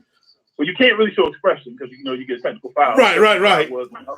When we was at Coolidge in high school, man, like I tried to hide some of them, but I got caught for a couple technicals. but yeah, man, like it's just a different feeling. It's like, I guess since it didn't really happen so often because a lot of people knew that I could jump because we played against a lot of people in the area. Right. It's like, when you hit the lottery for like $10,000. Right. And when you make somebody fall with a crossover, that's like hitting the lottery for $1 million. You know what I mean? Right. So if that's a good comparison, I'll throw that out there. No, it depends. Oh no, and like, please, if you jump on somebody and they fall, then that's $1 million right there. Ooh, you give him the Sean Kemp point at him too. Yeah. That's a technical foul you can earn. And so I'm gonna end on this note because I want you to confirm this because people don't believe this about us, and maybe they believe you more because you have more of an athletic build. I got fat as hell, so don't nobody believe this. But please tell the folks out there that don't listen, that don't know, we used to smoke Vernon Davis's boots in track. Duke, who just retired for the Redskins, we used to smoke Vernon Davis's boots in track. Please confirm if that's true or not. Hey, listen, I'll admit it is the truth. It is the truth. Right. But and it's funny because I remember when Vernon was at Hall at junior high school, we were trying to recruit him to go to Coolidge, and he was just like, "Nah, Dunbar's for me." Right. Him and Josh Cribbs. Yeah. So we had some fun with Vernon. We had some fun with a lot of guys in the DC area, man, because we used to talk a whole lot of smack, especially on the relays, man. Oh, for sure. And he is telling the truth, man. So I'll verify that Jason is telling the truth, man. Jason was one of those sneaky speed guys. You know what I mean? You pass him the baton in the first 2 seconds. It's like, oh, why is he the anchor leg? Right, you're right. He telling the truth because I was still stocky. He telling the truth. And then all of a sudden you just see somebody just burn away from somebody. You hear the whoop. Yeah, exactly. But it is funny because I never really had to chase many people because our relay team was Larry Womack started off. He would hand it to Irv. And usually by Irv on that back strip, it was over by then. And then he would hand it to Larry Hammond, who was one of the top runners like Irvin in the game. And then he would finish off with me. So, I mean, like I said, most of the time I was a front runner. I just had to get it and not lose. Now, Irv, just so you know, they hating on me out here. So, Coach told us we losing credibility. Exactly. He said you was a paid plant.